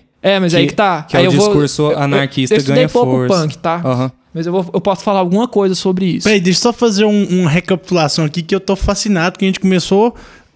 Linha cronológica, começamos lá nos filósofos gregos, passamos ali por uma Idade Média, depois chegou lá voltou, tomaram Constantinopla, abriu, a igreja regulou e chegamos nos anos 70 já. E aí a igreja regulou. Primeira, Segunda Guerra. Exatamente. E a igreja regulou também o rock. Porque aí, tipo, igual eu te falei, teve o Jesus Freak. Aí aparece uma parada muito sem noção, que chama White Metal, que é tipo banda evangélica de rock. Ué, por que não? Por que não? Por que não? Os caras converteu, tinha umas bandas que era real. Só que tudo no começo, mano, tem uma música do YouTube que fala Baby, slow down, the end is not as fun as the start. Tipo assim, vai com calma que o final nunca é tão legal quanto o começo. No começo tinha uns caras bem tensionadaço mesmo, mano, tá ligado? Tinha isso. E o movimento hip foi assim. Só que tinha muita gente que tava lá só por estar lá. E aí, o que esses caras fizeram? Voltaram pra casa, eles não queriam abrir mão do estilo de vida prazeroso, mas eles queriam ganhar dinheiro, entendeu? E aí vem o movimento Yuppie, que é o anti-hip. E aí a gente tem isso em alguns filmes, tipo Psicopata Americano, é um movimento, ele retrata muito bem o movimento Yuppie. Tem um filme do Charlie Sheen também que fala sobre isso, um do Michael Douglas. E o Yuppie, cara, ele é aquele cara que a gente tem muito na cabeça, assim, aquele cara que todo mundo usa terno, todo mundo usa terno da Prada, todo mundo tem a mesma mochila, a mesma mala de couro, todo mundo é milionário, todo mundo faz esporte, tem o corpo perfeito, ele é extremamente hedonista. E é o movimento do milionário, né, mano? Faria Limers? Seria isso, justamente. O psicopata americano. Trazendo pra realidade. Psicopata isso. Americano. Então, assim... E aí ele vem pós o hippie. E tem muito ex-hippie lá, cara, tá ligado? Porque, tipo assim, mano... Ele não te tira algumas coisas. Você pode ainda transar com todo mundo. Você pode usar droga. Galera, a cocaína estoura nessa época, mano. Porque a cocaína, inclusive, te melhora o seu desempenho. Você consegue trabalhar mais cheirado, tá ligado? Então, assim... E aí são drogas que não eram usadas na galera do hippie. O Lobo de Wall Street. O Lobo de Wall Street também é um filme extremamente yuppie. E aí, mano, a galera não usava cocaína na época dos hippies. A galera fumava uma maconha lá, tomava um chá pra poder dar uma fritada, sair, ver, era drogas mais alucinógenas, né? A galera queria ter experiência. Sensorial, comum, era um abraço.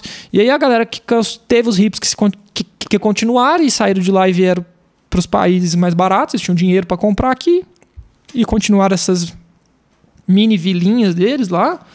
E aí teve a galera aí foi todo mundo pro Yuppie. Só que foi o seguinte, a indústria cultural comprou o rock. E o rock dos anos 70, inclusive é um rock meio paia. Já começa a ver as primeiras bandas meio queima-filme. Tipo Kiss. Nada contra o estilo musical do Kiss, eu adoro. Inclusive tem muita música boa, mas assim, vai ver o Gene Simmons como pessoa. Ele é terrível, ele quer ganhar dinheiro, tudo dele é dinheiro. Assim, então assim, e aí o rock virou essa parada, assim, pra comer muita gente, pra usar muita droga, e aí o rock começa a perder a essência. Já começa ali. Só que tá todo mundo muito jovem ainda, tá ligado? Pra ficar 100% coxinha, 100% tosco. E aí, mano, rola a fita do Ronald Reagan, que nós vamos entrar agora na guerra contra as drogas.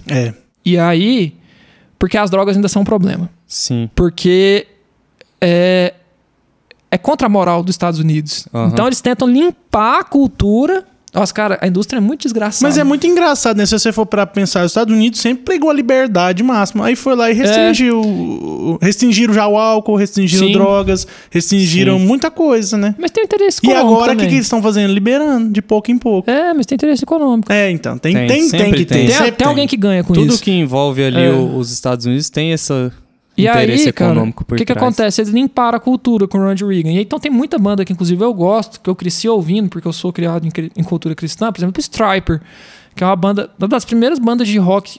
E os caras eram glam, mano. Os caras pareciam mulher, mano. Nos anos 70, banda de rock brasileira, americana, crente, pá. E aí eles abraçam o Ronald Reagan. Tem as fotos, tem a parada. Numa grande passeata do rock contra as drogas. Tá ligado? E aí rola essa parada, só que aí, meio nesse rolê, aí aparece o punk, o hardcore e a anarquia, tá ligado? Depois Sim. que a Rússia acaba e tal, e a Guerra Fria acabou, e o punk, o hardcore, mano, foi um chute na cara, né, mano? Porque eles quebraram o sistema de novo. Entendeu? Sim. Porque o punk, o hardcore... E era muito foda, mano. Porque, assim, eu estudei pouco o punk e o hardcore. Mas o punk e o hardcore vem e destrói essa ideia do yuppie. Destrói isso tudo. Na verdade, os caras ficam agressivos, né, mano? É uma cultura agressiva. A cultura sim. punk é uma cultura punk agressiva. Skinhead. Skinhead é na Porrada porrada, na e o pau cara. quebrando, né? Punk e skinhead tem guerra até hoje. Então, você ouve Mamonas e fala assim... Como é que é? Ser punk ou skinhead. É porque, tipo assim, o Robocop gay, ele vai juntar todo mundo, né? Todo mundo pode ser, mesmo se você for punk ou skinhead. Então, assim, com skinhead e punk se odeiam. Então, mano, aí rola essa fita, né? O punk rock, os anos 90. E aí vem as bandas, tipo Nirvana, que ainda tem alguma relevância cultural muito forte, que fala assim, véi, isso aqui é tudo mentira, que eles estão te vendendo essa vida, esse dinheiro, nada disso. Mas o Kurt Cobain, ele era muito revolto com isso daí, né? Sim, É o que então. eu tava falando ontem, falando que tem uma lenda aí que o João Gordo que estragou aquele show que o Nirvana tem uma fez lenda aqui no que fala Brasil. que o João Gordo trouxe o crack pro Brasil. Tem mesmo. Não, mas essa do João Gordo com o Kurt Cobain é porque acho que era da Hollywood ou da Marlboro? Era uma marca de cigarro que patrocinava o show que trouxe. Aí parece que o João Gordo ficou pesando na cabeça dele, falando, cara, você tá fazendo propaganda pros caras de cigarro, velho. Mas é porque aí que tá, né, mano? O punk tinha uma ideia, né, mano? Aí que tá, eu vou chegar lá. E aí que eu vou falar da indústria cultural. Porque assim, mano, é um movimento muito, muito, muito, muito raivoso. Ah, que ódio disso tudo, caralho. Aí, final dos anos 80, começo dos anos 90. E tipo assim, eles tomaram o rock, eles tomaram tudo, a indústria sempre vence. Vamos chutar o balde, nós vamos viver... Aí não sei se vocês já viram aquele filme do... Ai, meu Deus. Transporting. Fala já muito demais. desse momento. Inclusive tem 2 por aí, né? Tem o 2, eu não vi. Mas o Transporte fala muito disso. Tipo assim, cara, tem um momento ali que eles falam assim, velho, você percebeu que nós somos dominados pela Inglaterra, todos os nossos antepassados morreram lutando essa guerra e hoje a gente acha isso normal? Cara, então tipo assim, é isso, velho. O punk, caralho, que porra, vamos meter o pé em tudo. E vamos ser anarquistas, só anarquia. Anarquia é o único caminho. E aí os caras fritam nessa parada. E aí, mano, assim... Aí é onde surgiu também aquela conexão do anarquismo com, entre aspas, uma desordem, né? Com a desordem. Porque a desordem é com o sistema, com o status quo. Você tem que quebrar tudo, destruir tudo. Você vai destruir o que existe para reconstruir. E assim, e tinha acabado as grandes... E assim, mano, rola uma desilusão muito grande, né? Porque a Rússia tinha uma esperança muito grande de ter dado certo o comunismo e não deu, né, mano? E aí, tipo... E aí rola essa raiva. E essa raiva tem que ir pra algum lugar. E ela estoura no rock. E aí volta, o grunge não toma banho. Grunge usa aquelas roupas lá, porque em Seattle era uma cidade extremamente... tinha muita fábrica, muito rolê. Tipo, o povo era pobre. Industrial, né? Rola a fita do carvão e do aço nos Estados Unidos, que isso deixa muita gente pobre. E assim, mano, a galera começa a se revoltar. E rola a parada do punk rock na Europa. Depois chega nos Estados Unidos, CBGB e toda aquela loucura. Eu entendo pouco sobre punk, mas aí eu sei que o hardcore vai bem depois, assim, continuando. E aí, tipo, uma cultura tão louca, mano, que você bate nos caras no show e é bom, né, mano? E aí eu sou punk de coração, mas eu gosto mais de hardcore e metal. E aí vem o metal, e o metal ele vem pra romper, inclusive, com a religião, né? Porque o metal ele é bem focado nisso, sim. Nós vamos romper com a porra da religião. Pau no cu de Deus, então agora nós é tudo satanista. E... Contestação.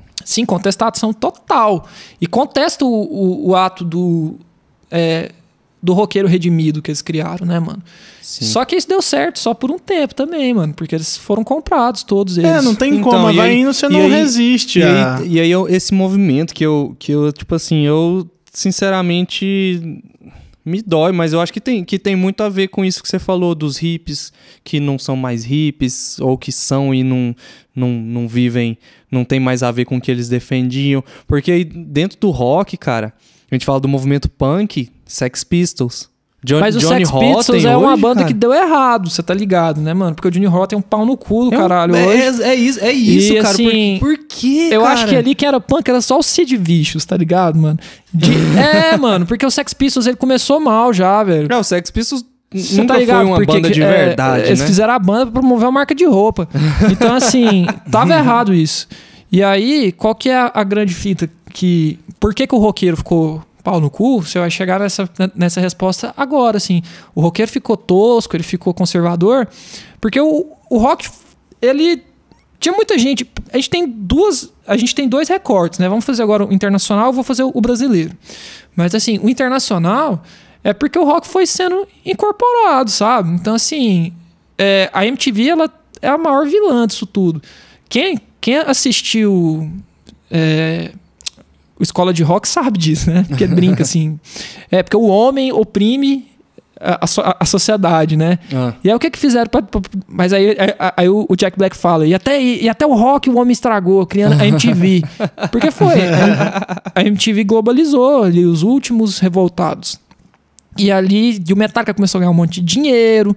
E assim, esses caras tudo é filho de rico, mano. É triste, velho. Você vai ver as bandas, os negócios, todo mundo é burguês, assim. Você vê o Hatfield ali, é outro também conservador pra... Ele pra ficou dedéu, depois, né? na época eles não eram tanto, né? Mas assim, é porque enquanto você é jovem é legal, mas depois você se cansa, saca? E o Pantera, por exemplo, é uma banda extremamente racista, sempre foi. Nazista.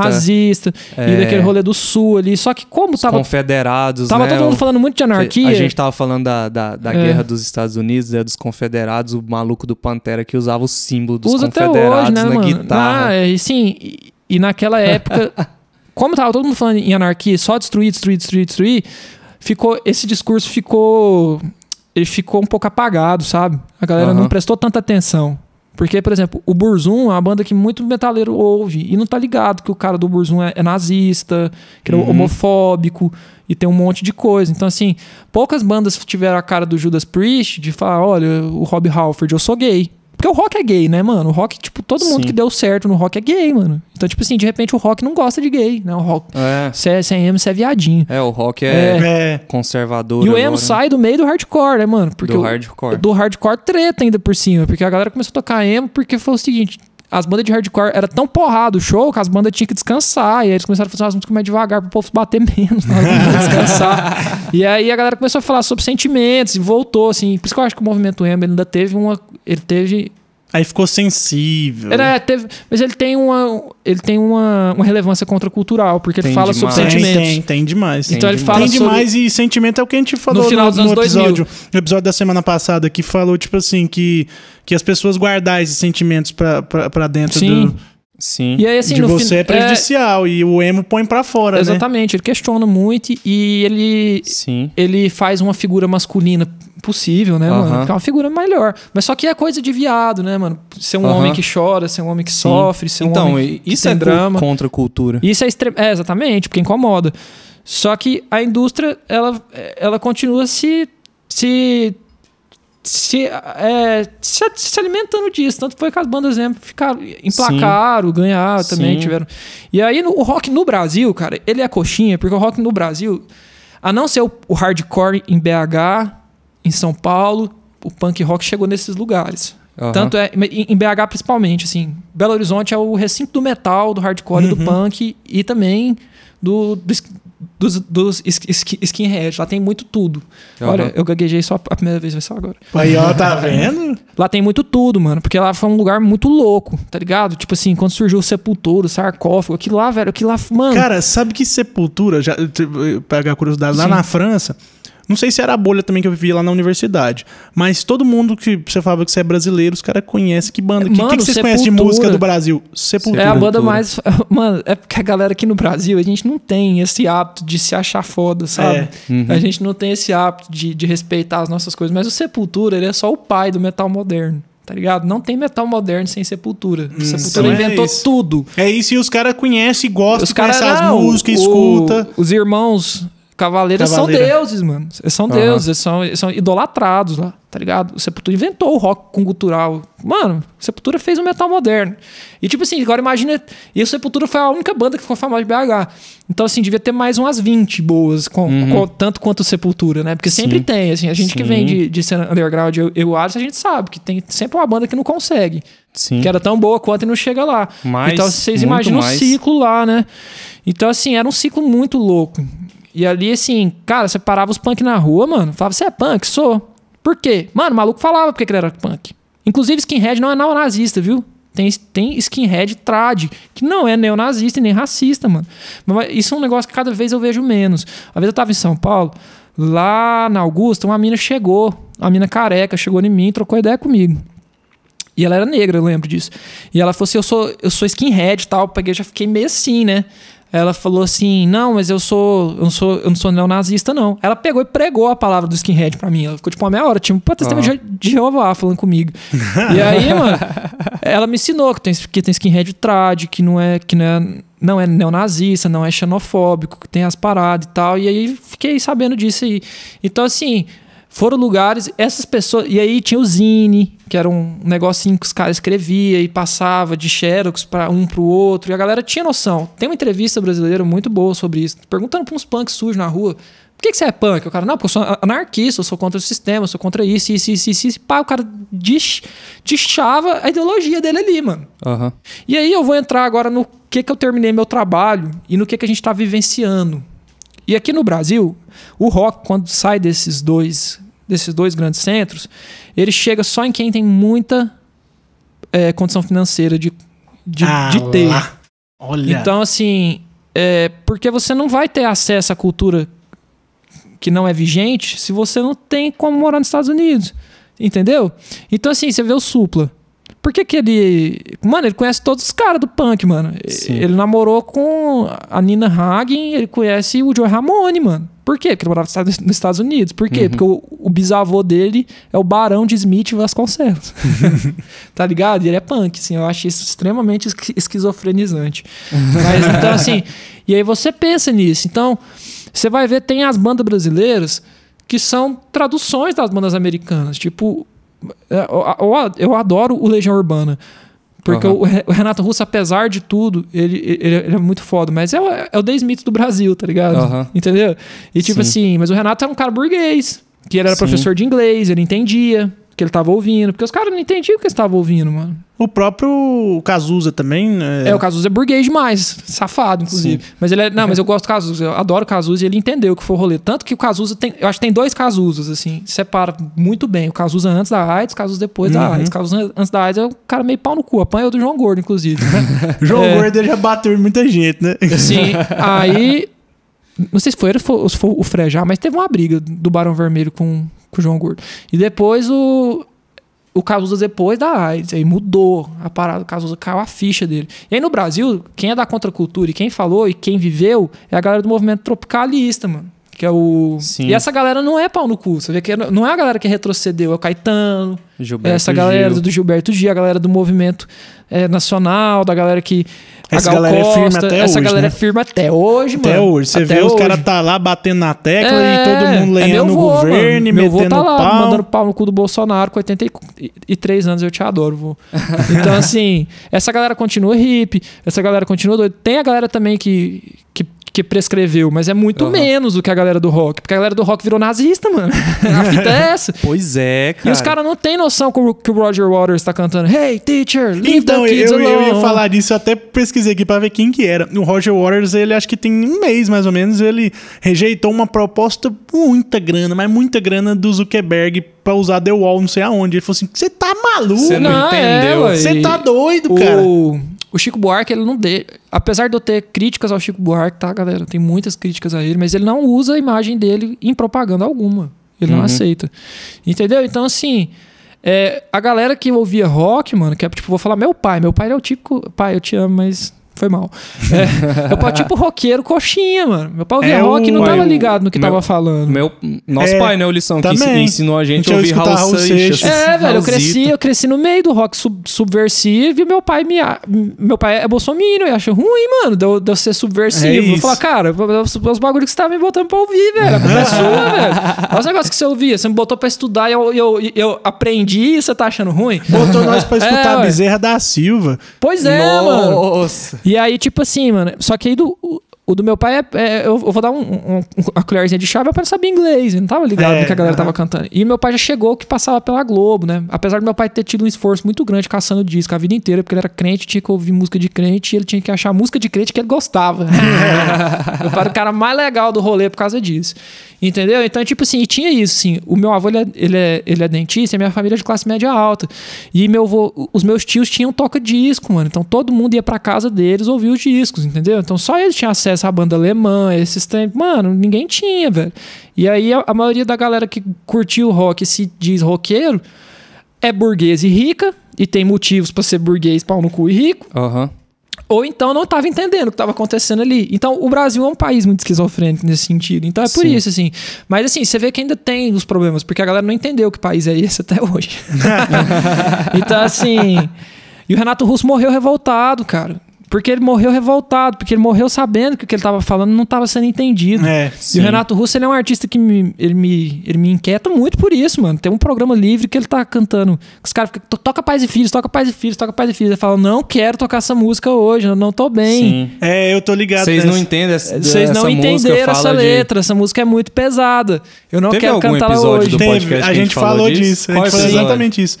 E aí ele falou assim, vocês estão enchendo o saco demais? Desculpa, eu atrapalhei vocês. Nada. Vocês estão enchendo o saco demais, eu vou cantar. Mas procure entender sobre o que ela é. Sim. E tipo, ninguém entendeu, mano. E tipo assim, é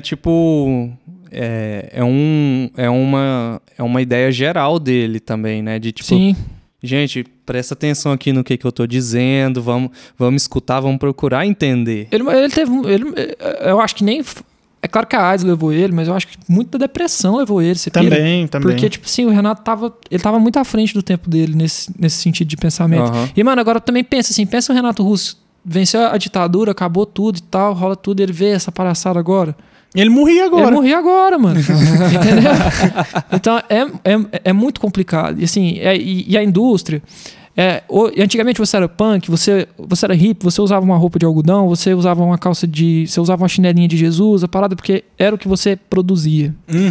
E hoje você é hippie porque é o que você compra. Não é mais o que você pensa, mas é o que você compra. Então hoje, e eu fiz a pesquisa e deu certo e passei, graças a Deus. Porque é isso. Porque hoje você é de algum rolê, não é mais pelo que você representa. Então, antigamente você ia pra uma tribo, pra uma contracultura, porque você pensava igual a eles. Hoje você vai porque você se veste igual a eles. Porque você tem o mesmo carro que eles. Porque você tem uma tatuagem igual a eles. Aí tá o choque de ideal, então. Porque aí se você vai só pela aparência, porque você se parece com eles, vai chegar lá e você vai encontrar pessoas que pensam muito diferente. E o próprio movimento se racha. Exatamente, e tem a estética bonita. E foi o que aconteceu com o rock. Todo mundo quer ser roqueiro, mano. Porque eles criaram essa ideia de que o roqueiro é milionário, de que o roqueiro tem 1 milhão de fãs, de que o roqueiro faz sexo com todo mundo, que o roqueiro usa todas as drogas, toma todas as cachaças e tá bem. E é idolatrado. Take me down to the Paradise City. Exatamente. O Guns já é uma banda completamente fora do rock. Já é uma banda extremamente comercial. Entendeu? Então, assim, cara... E é isso que a galera vê do rock. E é isso que o rock oferece hoje pras pessoas. Então, não é nenhum... Eu não me assusto com isso. Entendeu? Eu não me assusto com os roqueiros fascistas. Porque, mano, foi isso que entregaram. E, assim... O lance da estética foi tão... Porque, tipo... O skinhead neonazista... Ele se apegou tanto à estética que ele fez o punk rock do mal, mano, tá ligado? É o punk rock do mal, mano. Sim. Só que aí, tipo, também tem umas paradas massa, né? Chegou lá na Jamaica e fizeram reggae, fizeram ska. Sim. Então, assim... E eu acho isso, assim, pra mim hoje, o último estilo que ainda tem... Cara, tem o Geraldo, que ele é pastor da caverna lá em BH e ele fala uma coisa muito massa, assim. Ele falava alguns anos atrás, eu acho que já não é mais realidade. Ele falava que a única coisa contracultural que ainda existe na sociedade, que a indústria não tomou, é travesti. E, mano, nem isso mais, né, velho? Porque, assim, estão começando a vender travesti, drag queen. Mas, assim, na época... Mas ele fala isso, assim, no sentido de que o Geraldo ele viveu o movimento gay em si. Ele tava lá, ninguém contou pra ele, tá, saca? Então, tipo assim, na época dele, ele ia no show de drag, era a Chica Chiclete. Hoje você conta isso pra uma drag, ela vai rir da sua cara. Nossa, que nome ridículo. Né? Mas isso era treta, assim, num negócio gay. Você não sabia se ia voltar pra sua casa mesmo. É, tenso, né? Sim, a galera fala isso, assim, mas já tem mais uma segurança. Não tô falando que o Brasil não é um país que não mata pessoas por homofobia. Mata, sim. Mas, assim, naquela época era muito mais treta. As travestis, elas não tinham... Assim, é claro que ainda estamos vivendo uma dificuldade muito grande com as pessoas trans e elas não conseguem emprego. Essas pessoas tinham que viver da prostituição, mano. Era só isso que sobrava pra elas na sociedade. Hoje em dia ainda é assim. E não eram unidas, assim. Então, tipo assim, não tinha nenhum movimento que abraçava. Então, assim, você via, elas viviam... Elas eram todas peregrinas, elas não ficavam em lugar nenhum, porque elas sempre tinham que fugir de alguém que ia matar elas. Então, assim, é o cara hétero que foi descoberto, é o traficante que ela tá devendo, é a outra colega que ela brigou. Então, assim, a Urias, ela tem uma música que é Navalha Debaixo da Língua, porque, mano, assim que as trans e as travestis sobreviveram até agora, navalha debaixo da língua mesmo, mano. Porque, tipo, se alguém vai atrás de você, você corta a pessoa e sobrevive, tá ligado? Isso aí é contra a cultura ainda. Mas, mano, existe agora uma parada que cara, é louco, mano, porque é muito mal. A indústria cultural é muito má, que chama Pink Money, velho. É tipo isso. A galera tá ganhando dinheiro em cima da causa gay, cara. Você acha que o dono da CA, ele é inclusivo? Não pode falar nome de marca, né? Pode falar? Pode. Mas assim, você acha... O dono da Riachuelo, isso eu tenho certeza. Ele é o pior... Ele é um dos piores capitalistas que eu conheço. E assim, mano, você acha que ele é inclusivo, mano? Você acha que ele tá preocupado em atender bem o público LGBTQI+? Não, mano, ele quer ganhar dinheiro. Quer ganhar dinheiro. Então ele vai... Esse é o Pink Money mesmo. É o Pink Money mesmo, mano. Então assim, cara, quando eu entrei... Você vê essas cantoras mesmo, tipo a Cláudia Leite, caiu muito... Porque a galera percebeu que a Cláudia Leite era coxinha e tosca. Ela tinha aquela ideia lá só pra ganhar dinheiro, mano. Então, assim, cara, quando eu... E aí, tipo... Agora, tem uma coisa que tem me chamado muita atenção depois do Black Lives Matter, é isso, assim, a luta racial, assim. Porque quando eu conheci o Geraldo, eu tava na faculdade. Então, assim, eu fiz uma faculdade que tem muita gente LGBTQI+. É curso de criação, humanas e tal. Então, tipo, a galera tá lá. Porque é uma galera muito criativa, uma galera que tem que ralar muito e tudo mais. Então, aí eu vivi muito isso, sabe? Então, tipo assim... E aí eu também vim do interior, eu era homofóbico, etc e tal, assim. E aí eu vi a vida daquelas pessoas, eu vi meus melhores amigos saindo do armário, vi o sofrimento deles, vi pessoas ali, sabe, sendo expulsos de casa e tudo mais. Então, assim, e eu tava lá. E aí, que grande treta foi naquela época. E hoje eu vejo essa ideia... E hoje o povo tá ganhando dinheiro com isso, sabe, cara? É muito nojento pra mim, como publicitário, ter que assumir isso, entendeu? E aí eu falo disso também. Eu falo, por exemplo, agora, você tá vendo esse movimento muito forte. Os dois últimos Big Brothers falaram muito sobre isso, né? Sobre causa racial. E aí, mano, e sobre mulher, né, velho? E sobre o papel da mulher, e sobre... E, cara, e toda essa treta grande. E entrei no Goiânia Shopping... Depois da pandemia, depois que vacinei, depois de tudo, porque eu fiquei muito tempo sem sair de casa. E aí tive aquele choque, né? Entrei lá, fiquei... Eu falei isso com a Alisson esses dias na padaria, conversando.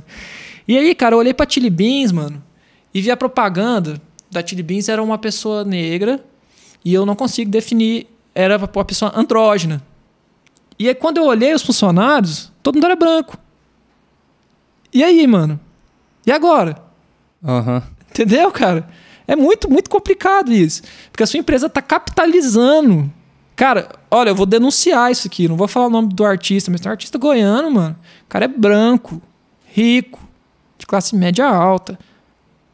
Povo do cara, a família do cara é da França, mano. O cara tá ganhando dinheiro fazendo exposição de pessoas negras, mano.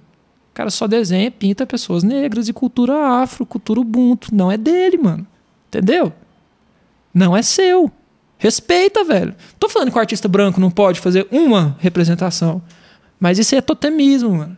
Porque tem vários artistas negros fazendo isso todo dia, eles não chegam lá. E o cara ganhando uma nota em cima também, né? E os caras não chegam lá. Os caras não vão chegar lá. E a cultura é deles, mano. Então isso foi com rock, isso foi com tudo. Sim. Entendeu? Sim. Por isso que eu admiro ainda o hip hop. Porque o hip hop ainda consegue se manter de alguma maneira fiel às bases. Entendeu? A galera tem essa. Racionais é muito foda, mano. Racionais é muito foda, velho. A galera tinha que achar que Racionais é muito foda.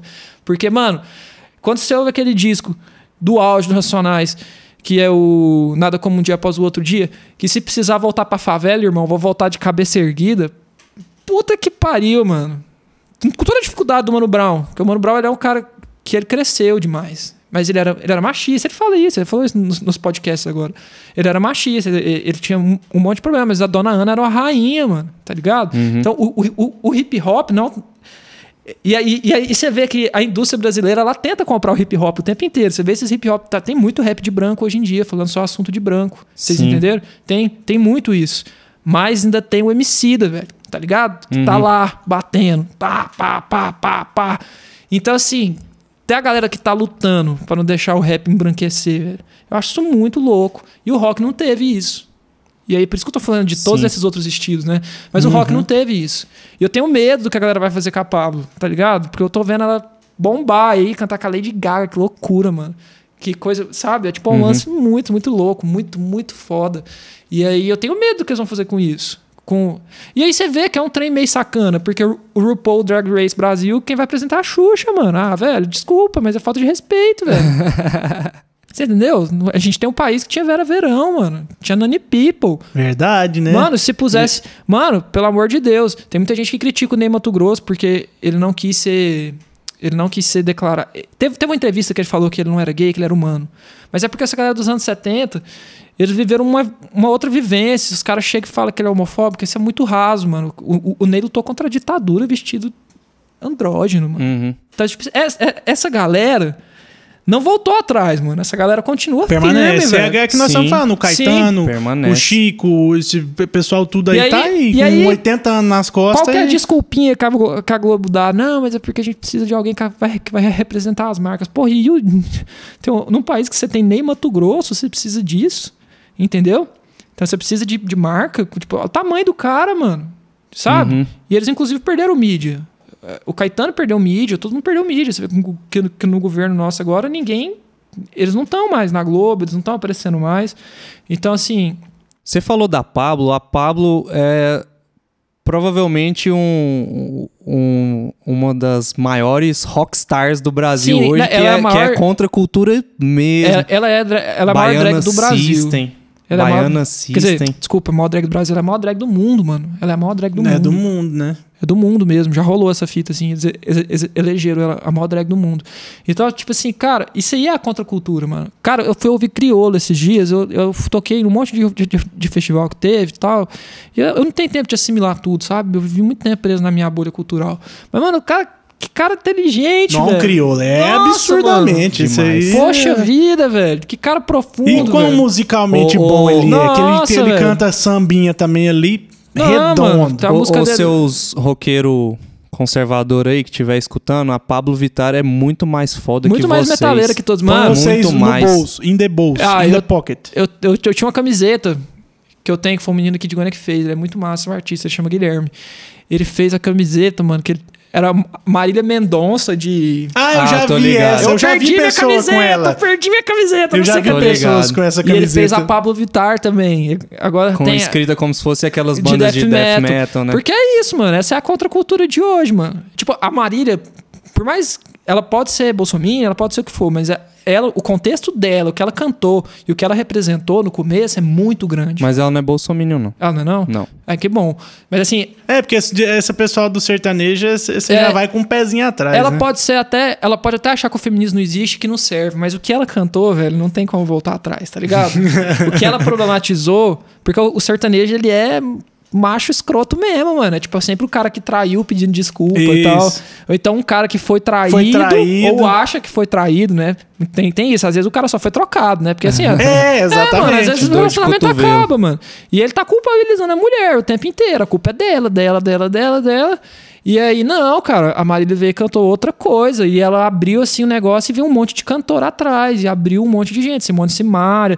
Eu tô ligado nessas paradas também. Sim, Simone Simaria. Maraíza. As Simone Simaria são bem legais, mano. Elas têm umas falas muito interessantes, sabe? Então, tipo assim, mano, a própria Joelma e a emancipação dela do Chimbinha, cara, foi muito massa. Assim, eu discordo dela em algumas coisas que ela fez com o Chimbinha, porque é complicado, porque quando você expõe algumas coisas. Porque eu acho que tem. Mas não tem que julgar certo e errado, entrar nesse mérito. Mas a emancipação dela como artista é incrível, gigantesca. Então, assim, eu acho isso, assim. Eu acho que essas pessoas são rock and roll. Porque o rock and roll, ele nunca deveria ter sido só o estilo musical. Só o rock and roll é a atitude. Né? É a atitude rock and roll. E eu falo hoje, e eu sempre falei, porque tipo, a galera sempre me chamou de coxinha, por quê? Porque o Lucas não bebe, não fuma e não usa droga. Mas eu não, mano, eu sou rebelde, velho. Eu sou extremamente rebelde, cara. E eu ainda falo que eu sou mais rebelde porque hoje em dia a rebeldia é o amor, mano. Tá ligado? Sim. Hoje em dia o sistema... Cara, o Emicida fala essa música da Fresno, que o inferno é pessoal e o amor é impopular. Então, assim, cara, amar o seu próximo hoje é, pra mim, a maior rebeldia que existe. Porque o sistema te fala o tempo todo pra você não fazer isso. E aí, eu poderia te perguntar, o rock está morto, mas eu não quero fazer essa pergunta. Eu quero perguntar por que o rock está morto. Cara, eu não diria que o rock está morto. Porque é o que eu te falei. A ideia do rock and roll, a subversividade do rock and roll, ela não pode ser mensurada, tipo, com uma pedra do infinito, tá ligado? Ela não pode ser mensurada, porque a ideia revolucionária do rock and roll, porque o rock and roll como estilo, rock blues, não sei o que lá, isso já acabou mesmo. Esquece. Mas a subversividade e o rock and roll é uma expressão, rock and roll, estilo. Sim. A palavra rock and roll é uma expressão que a galera usava na época e que virou o nome do estilo. Ele tá vivo nessas paradas. E ele tá sempre... por mais que a indústria sempre se mute e consiga ir porque lá, quer ganhar dinheiro e correr também, atrás, né? E ganhar dinheiro. Mas o maior negócio é o controle das pessoas. Porque tem que ter o controle. A elite tem que controlar a plebe até hoje, desde o mesmo problema do século XVI. Naquela época... é tão triste que porque naquela época... A gente falou que resolveram-se os problemas, né? Eles estão criando os problemas de novo. A gente viu que isso no Brasil chama necropolítica. É recriar os problemas de fome. É recriar os problemas de saúde. É recriar a doença. Então você recria uma maneira de controlar os pobres. Você vê o tanto que é terrível, que morreram 600 mil pessoas no nosso país e ainda está na maior taxa de desemprego. Cara, como assim? Tá faltando muita gente e ainda não tem trabalho. Vocês têm noção, entendeu? Então assim... E a indústria cultural, pra mim, é essa vertente mais má, né? Porque engana muitas pessoas. Então, o carinha, ele acha que a banda de rock dele não deu certo, porque ele tocou só pra 15, 20 pessoas. O rock nunca deveria ter saído do underground pra continuar interessante como estilo. Mas como atitude, tá vivo, mano. E vai continuar vivo. Já vai ser uma guerra. E até isso... O Matrix acaba assim, né, mano? Porque, tipo assim, quando o Neo chega no 2, ele chega lá na parada que ele chega no designer, o designer fala pra ele que o Neo ele é uma incógnita calculada. Que ele já veio e já reencarnou várias vezes. Então, assim, e que é a 10ª vez que ele tá chegando lá. E que sempre isso acontece, que é pra manter as pessoas vivas. Que Zion vai acabar e já teve 3 ou 4 Zion. E eu parei de entender ali, eu não entendi Matrix. Tem uma música do Gangrena Gasosa que chama assim, eu não entendi Matrix. Mas então, mas aí... Entender Matrix é fácil, quer ver entender Donnie Darko. Mas ele não tem entendimento. Aí, cara, então, mas aí que tá. Eu acho que vai ter sempre essa guerra do bem e do mal. E eu acho que, tipo assim, é meio dicotômico e meio barroco falar isso, né? Mas assim, eu acho que sempre vai ter... Acho que enquanto existir a humanidade, essa ideia revolucionária, ela vai existir, mano. Porque a gente tem até alguns filmes muito bons, livros, ensaios sobre essas coisas. E a gente fala muito sobre isso. Só pra terminar, tem um filme que eu assisti na Netflix, cara, que eu nunca lembro o nome dele, mano. E ele tem aquela mina que fez o Crepúsculo. Qual que é o nome dela? Kristen Stewart. É ela. E eu vou tentar achar aqui, depois que a coisa vocês cortam. Acha ela aí. Aquele filme que você falou, Into the Wild, é com ela, não é? Ixi, não sei lhe falar. Equals. Aqui, ó. Tem esse filme na Netflix que chama Equals, Quando Eu Te Conheci. E ele ensaia ele ensaia uma distopia onde o ser humano resolve todos os problemas. Inclusive os problemas de doença, de tudo. É um filme onde tudo é perfeito. A galera tudo usa a mesma roupa e tal, ninguém é acima de ninguém. E aí ninguém tem sentimentos. Esse foi a grande solução. Acabar com os sentimentos. E se você tem sentimentos, isso é só a sinopse, não vou entregar nada do filme. E se você tem sentimentos, você tá doente e você vai fazer um tratamento que é tipo uma quimioterapia meio sem volta, sabe? Você vai... Ou você vai acabar morrendo no final das contas, tá ligado? E aí eles são designers. E eles estão reescrevendo o livro da história. E eles desenham e tem o cara que é o redator. E aí, tipo assim... E nunca é feito arte. Sempre é arte funcional, assim. O cara só desenha. E aí quando ele... Aí a premissa do filme é essa, o menino adoece, ele começa a sentir.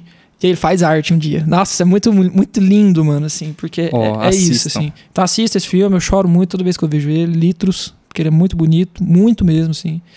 E eu acho que é isso, assim, acho que a Lady Gaga, ela é tipo uma rockstar do caramba, e vão continuar existindo, e muitos deles vão continuar passando vergonha na gente mesmo, assim. E aí acho que a gente tem que tomar cuidado também pra não ficar coxinha. Eu tenho muito medo de ficar coxinha. Mas eu penso muito nisso também, de falar assim, putz, será que nós vamos ficar velho? Não vamos ficar igual os velhos de hoje? Eu tenho medo de ganhar dinheiro, sabe? Mas assim, é igual o Geraldo fala, assim, que... O Geraldo é meu pai na contracultura, né? Porque ele que me norteou com tudo, ele me deu livros que mudaram a minha vida. O Geraldo fala que o Tom Zé falou o seguinte, que quando Deus desiste de uma pessoa, ele resolve dar dinheiro pra ela. Então, assim... Faz algum sentido. Eu tenho medo de ganhar grana e ficar tosco, mano. Porque eu acho que é isso. Quando você ganha dinheiro, você começa a defender uma pauta de interesse meio estranha. Então, mas é porque eu acho que com a cabeça tipo, que a gente tem assim, mais alinhada nesse ponto, você pode ganhar dinheiro, mas você não vai... Como é que eu digo? Você vai saber o que fazer com ele. Será, velho? Eu acho que sim. Acho que vai muito da cabeça da pessoa. Sim, tem gente que não. Tem gente que sim, tem gente que não. Tem gente que, tipo assim, às vezes o cara tá no movimento da contracultura, mas ele já começa... Ele começa com os ideais bons, mas ele já quer ganhar dinheiro, sabe? Sim, eu acho que quando o dinheiro vem como consequência do seu trabalho e você sabe que isso vai chegar dessa maneira, você consegue ter um controle sobre isso. Eu acredito. Posso estar errado? Posso estar errado. Com certeza. É um negócio complicado, né? Porque eu penso isso. Assim, consciência e racionalidade você tem que ter. Hoje eu sou de classe média baixa, mas eu já fui de classe média alta. E aí eu sou a prova de que a classe média está muito mais próxima da pobreza do que da riqueza. Isso. Porque meu pai, por uma decisão errada, a gente morou 5 pessoas numa casa só. E todas as tretas de não passamos fome porque as pessoas fizeram compras e levaram até a nossa casa. Mas assim, de resto tudo a gente passou. E eu digo isso, assim, o meu pai foi uma pessoa muito pior com grana, assim. Ele melhorou muito depois que ele perdeu dinheiro. Então, assim... Tudo se aprende, né? Não tem como generalizar casos e casos. O ego é um negócio muito complexo, assim. É um negócio muito complexo. E aí você para de pensar num todo. O ser humano é um ser muito, muito problemático. Mas eu acho que é isso, acho que ficou bem explicado. Porque eu aprendi, eu tô transbordando conhecimento aqui. Assim, eu falo pra Taline, quando eu assisto alguma coisa muito profunda, eu fico olhando pra parede branca uns 3 dias. Assim, tentando entender olhar tudo, pra parede assim, aqui, fico olhando a parede branca, tentando raciocinar, tentando calcular as assimilar, coisas, né? Porque entender não dá pra ficar tentando entender, tem coisa que não dá. Então contestem, né? Exatamente, pensem. Vamos pensar e vamos contestar. Tem as suas próprias... eu diria isso pra todo mundo, assim. Acho que essa é a ideia da filosofia inicial e eu acho que isso é a ideia de tudo. Eu acho que dá pra você ser crente, eu acho que dá pra você ser não crente, eu acho que dá pra você ser roqueiro, dá pra você ser pagodeiro, mas você tem que ter as suas próprias opiniões, você tem que pensar por você. E pense, sempre, questione. Nunca aceite uma verdade pelo que ela é. Questiona o que você acredita e o que você não acredita. Questiona tudo. Eu vou resumir isso na frase de um cara que eu admiro muito. E é uma coisa que eu levo pra minha vida. Ele veio pra Terra e falou assim: busquem conhecimento. O ET Bilu? ET Bilu, isso mesmo. Perfeito. Assunto recorrente no Casa Aberta Podcast é... Nosso guia espiritual. Mas é isso que eu falo. Tipo assim, a gente tá aqui, eu tô aqui escutando o Lucas falar porque eu aprendi uma caralhada de coisa com ele. É isso. Perfeito. Sim. Então é isso. Lucas, brigadão, cara. Que episódio bom. Que top. A gente dessa vez não falou se você quiser divulgar uma rede social. Eu tenho uma rede social lá onde eu posto muita arte. Vou falar. Eu sou designer e faço arte visual e extremamente política. E eu posto lá no meu perfil. É @LucasF de faca, P de prato, Q de queijo. FPQ, não é FDP, é FPQ, que é Fernandes Prado de Queiroz. Lucas FPQ. Lá tem várias coisas. Eu tenho uma meia banda com o Alisson, eu não sei como é que tá a situação. Eu tenho outro projeto com ele e eu também... Tem um pug? Tenho vários pugs. Ah lá. Eu tenho 3 pugs vivos e perdi uma. Então, assim... E lá tem bastante coisa de mim, mas tem bastante arte também. Tem essa bagunça do que a gente é, né? Eu acho que não dá pra separar... Eu pelo menos, não quero ser uma pessoa que eu consiga me separar profissionalmente de quem eu sou. Porque eu acho que isso vale muito, no final das contas. Então é isso. Eu sou essa bagunça. Banda Sótão. Ouçam, Banda Sótão. Procurem na Spotify, né? Sótão. Tá lá. E em breve mais coisas também, né? É isso. Então, pessoal, obrigado pra quem ouviu. Obrigado, Lucas, porque... Tô transbordando conhecimento mesmo. Muita coisa que não é da minha área, eu não sabia, aprendi, sabe? E concordo com isso aí tudo. De verdade. Cuidado, cara, não concorda com tudo. Mas eu concordo com tudo que foi dito aqui hoje. Né? Então, eu acho que estamos no caminho certo com nossos podcasts, deixando as pessoas falarem. Obrigadão, Lucas. Obrigado, Lucas. Obrigado, pessoal. E até a próxima. Até a próxima. Beijo no coração.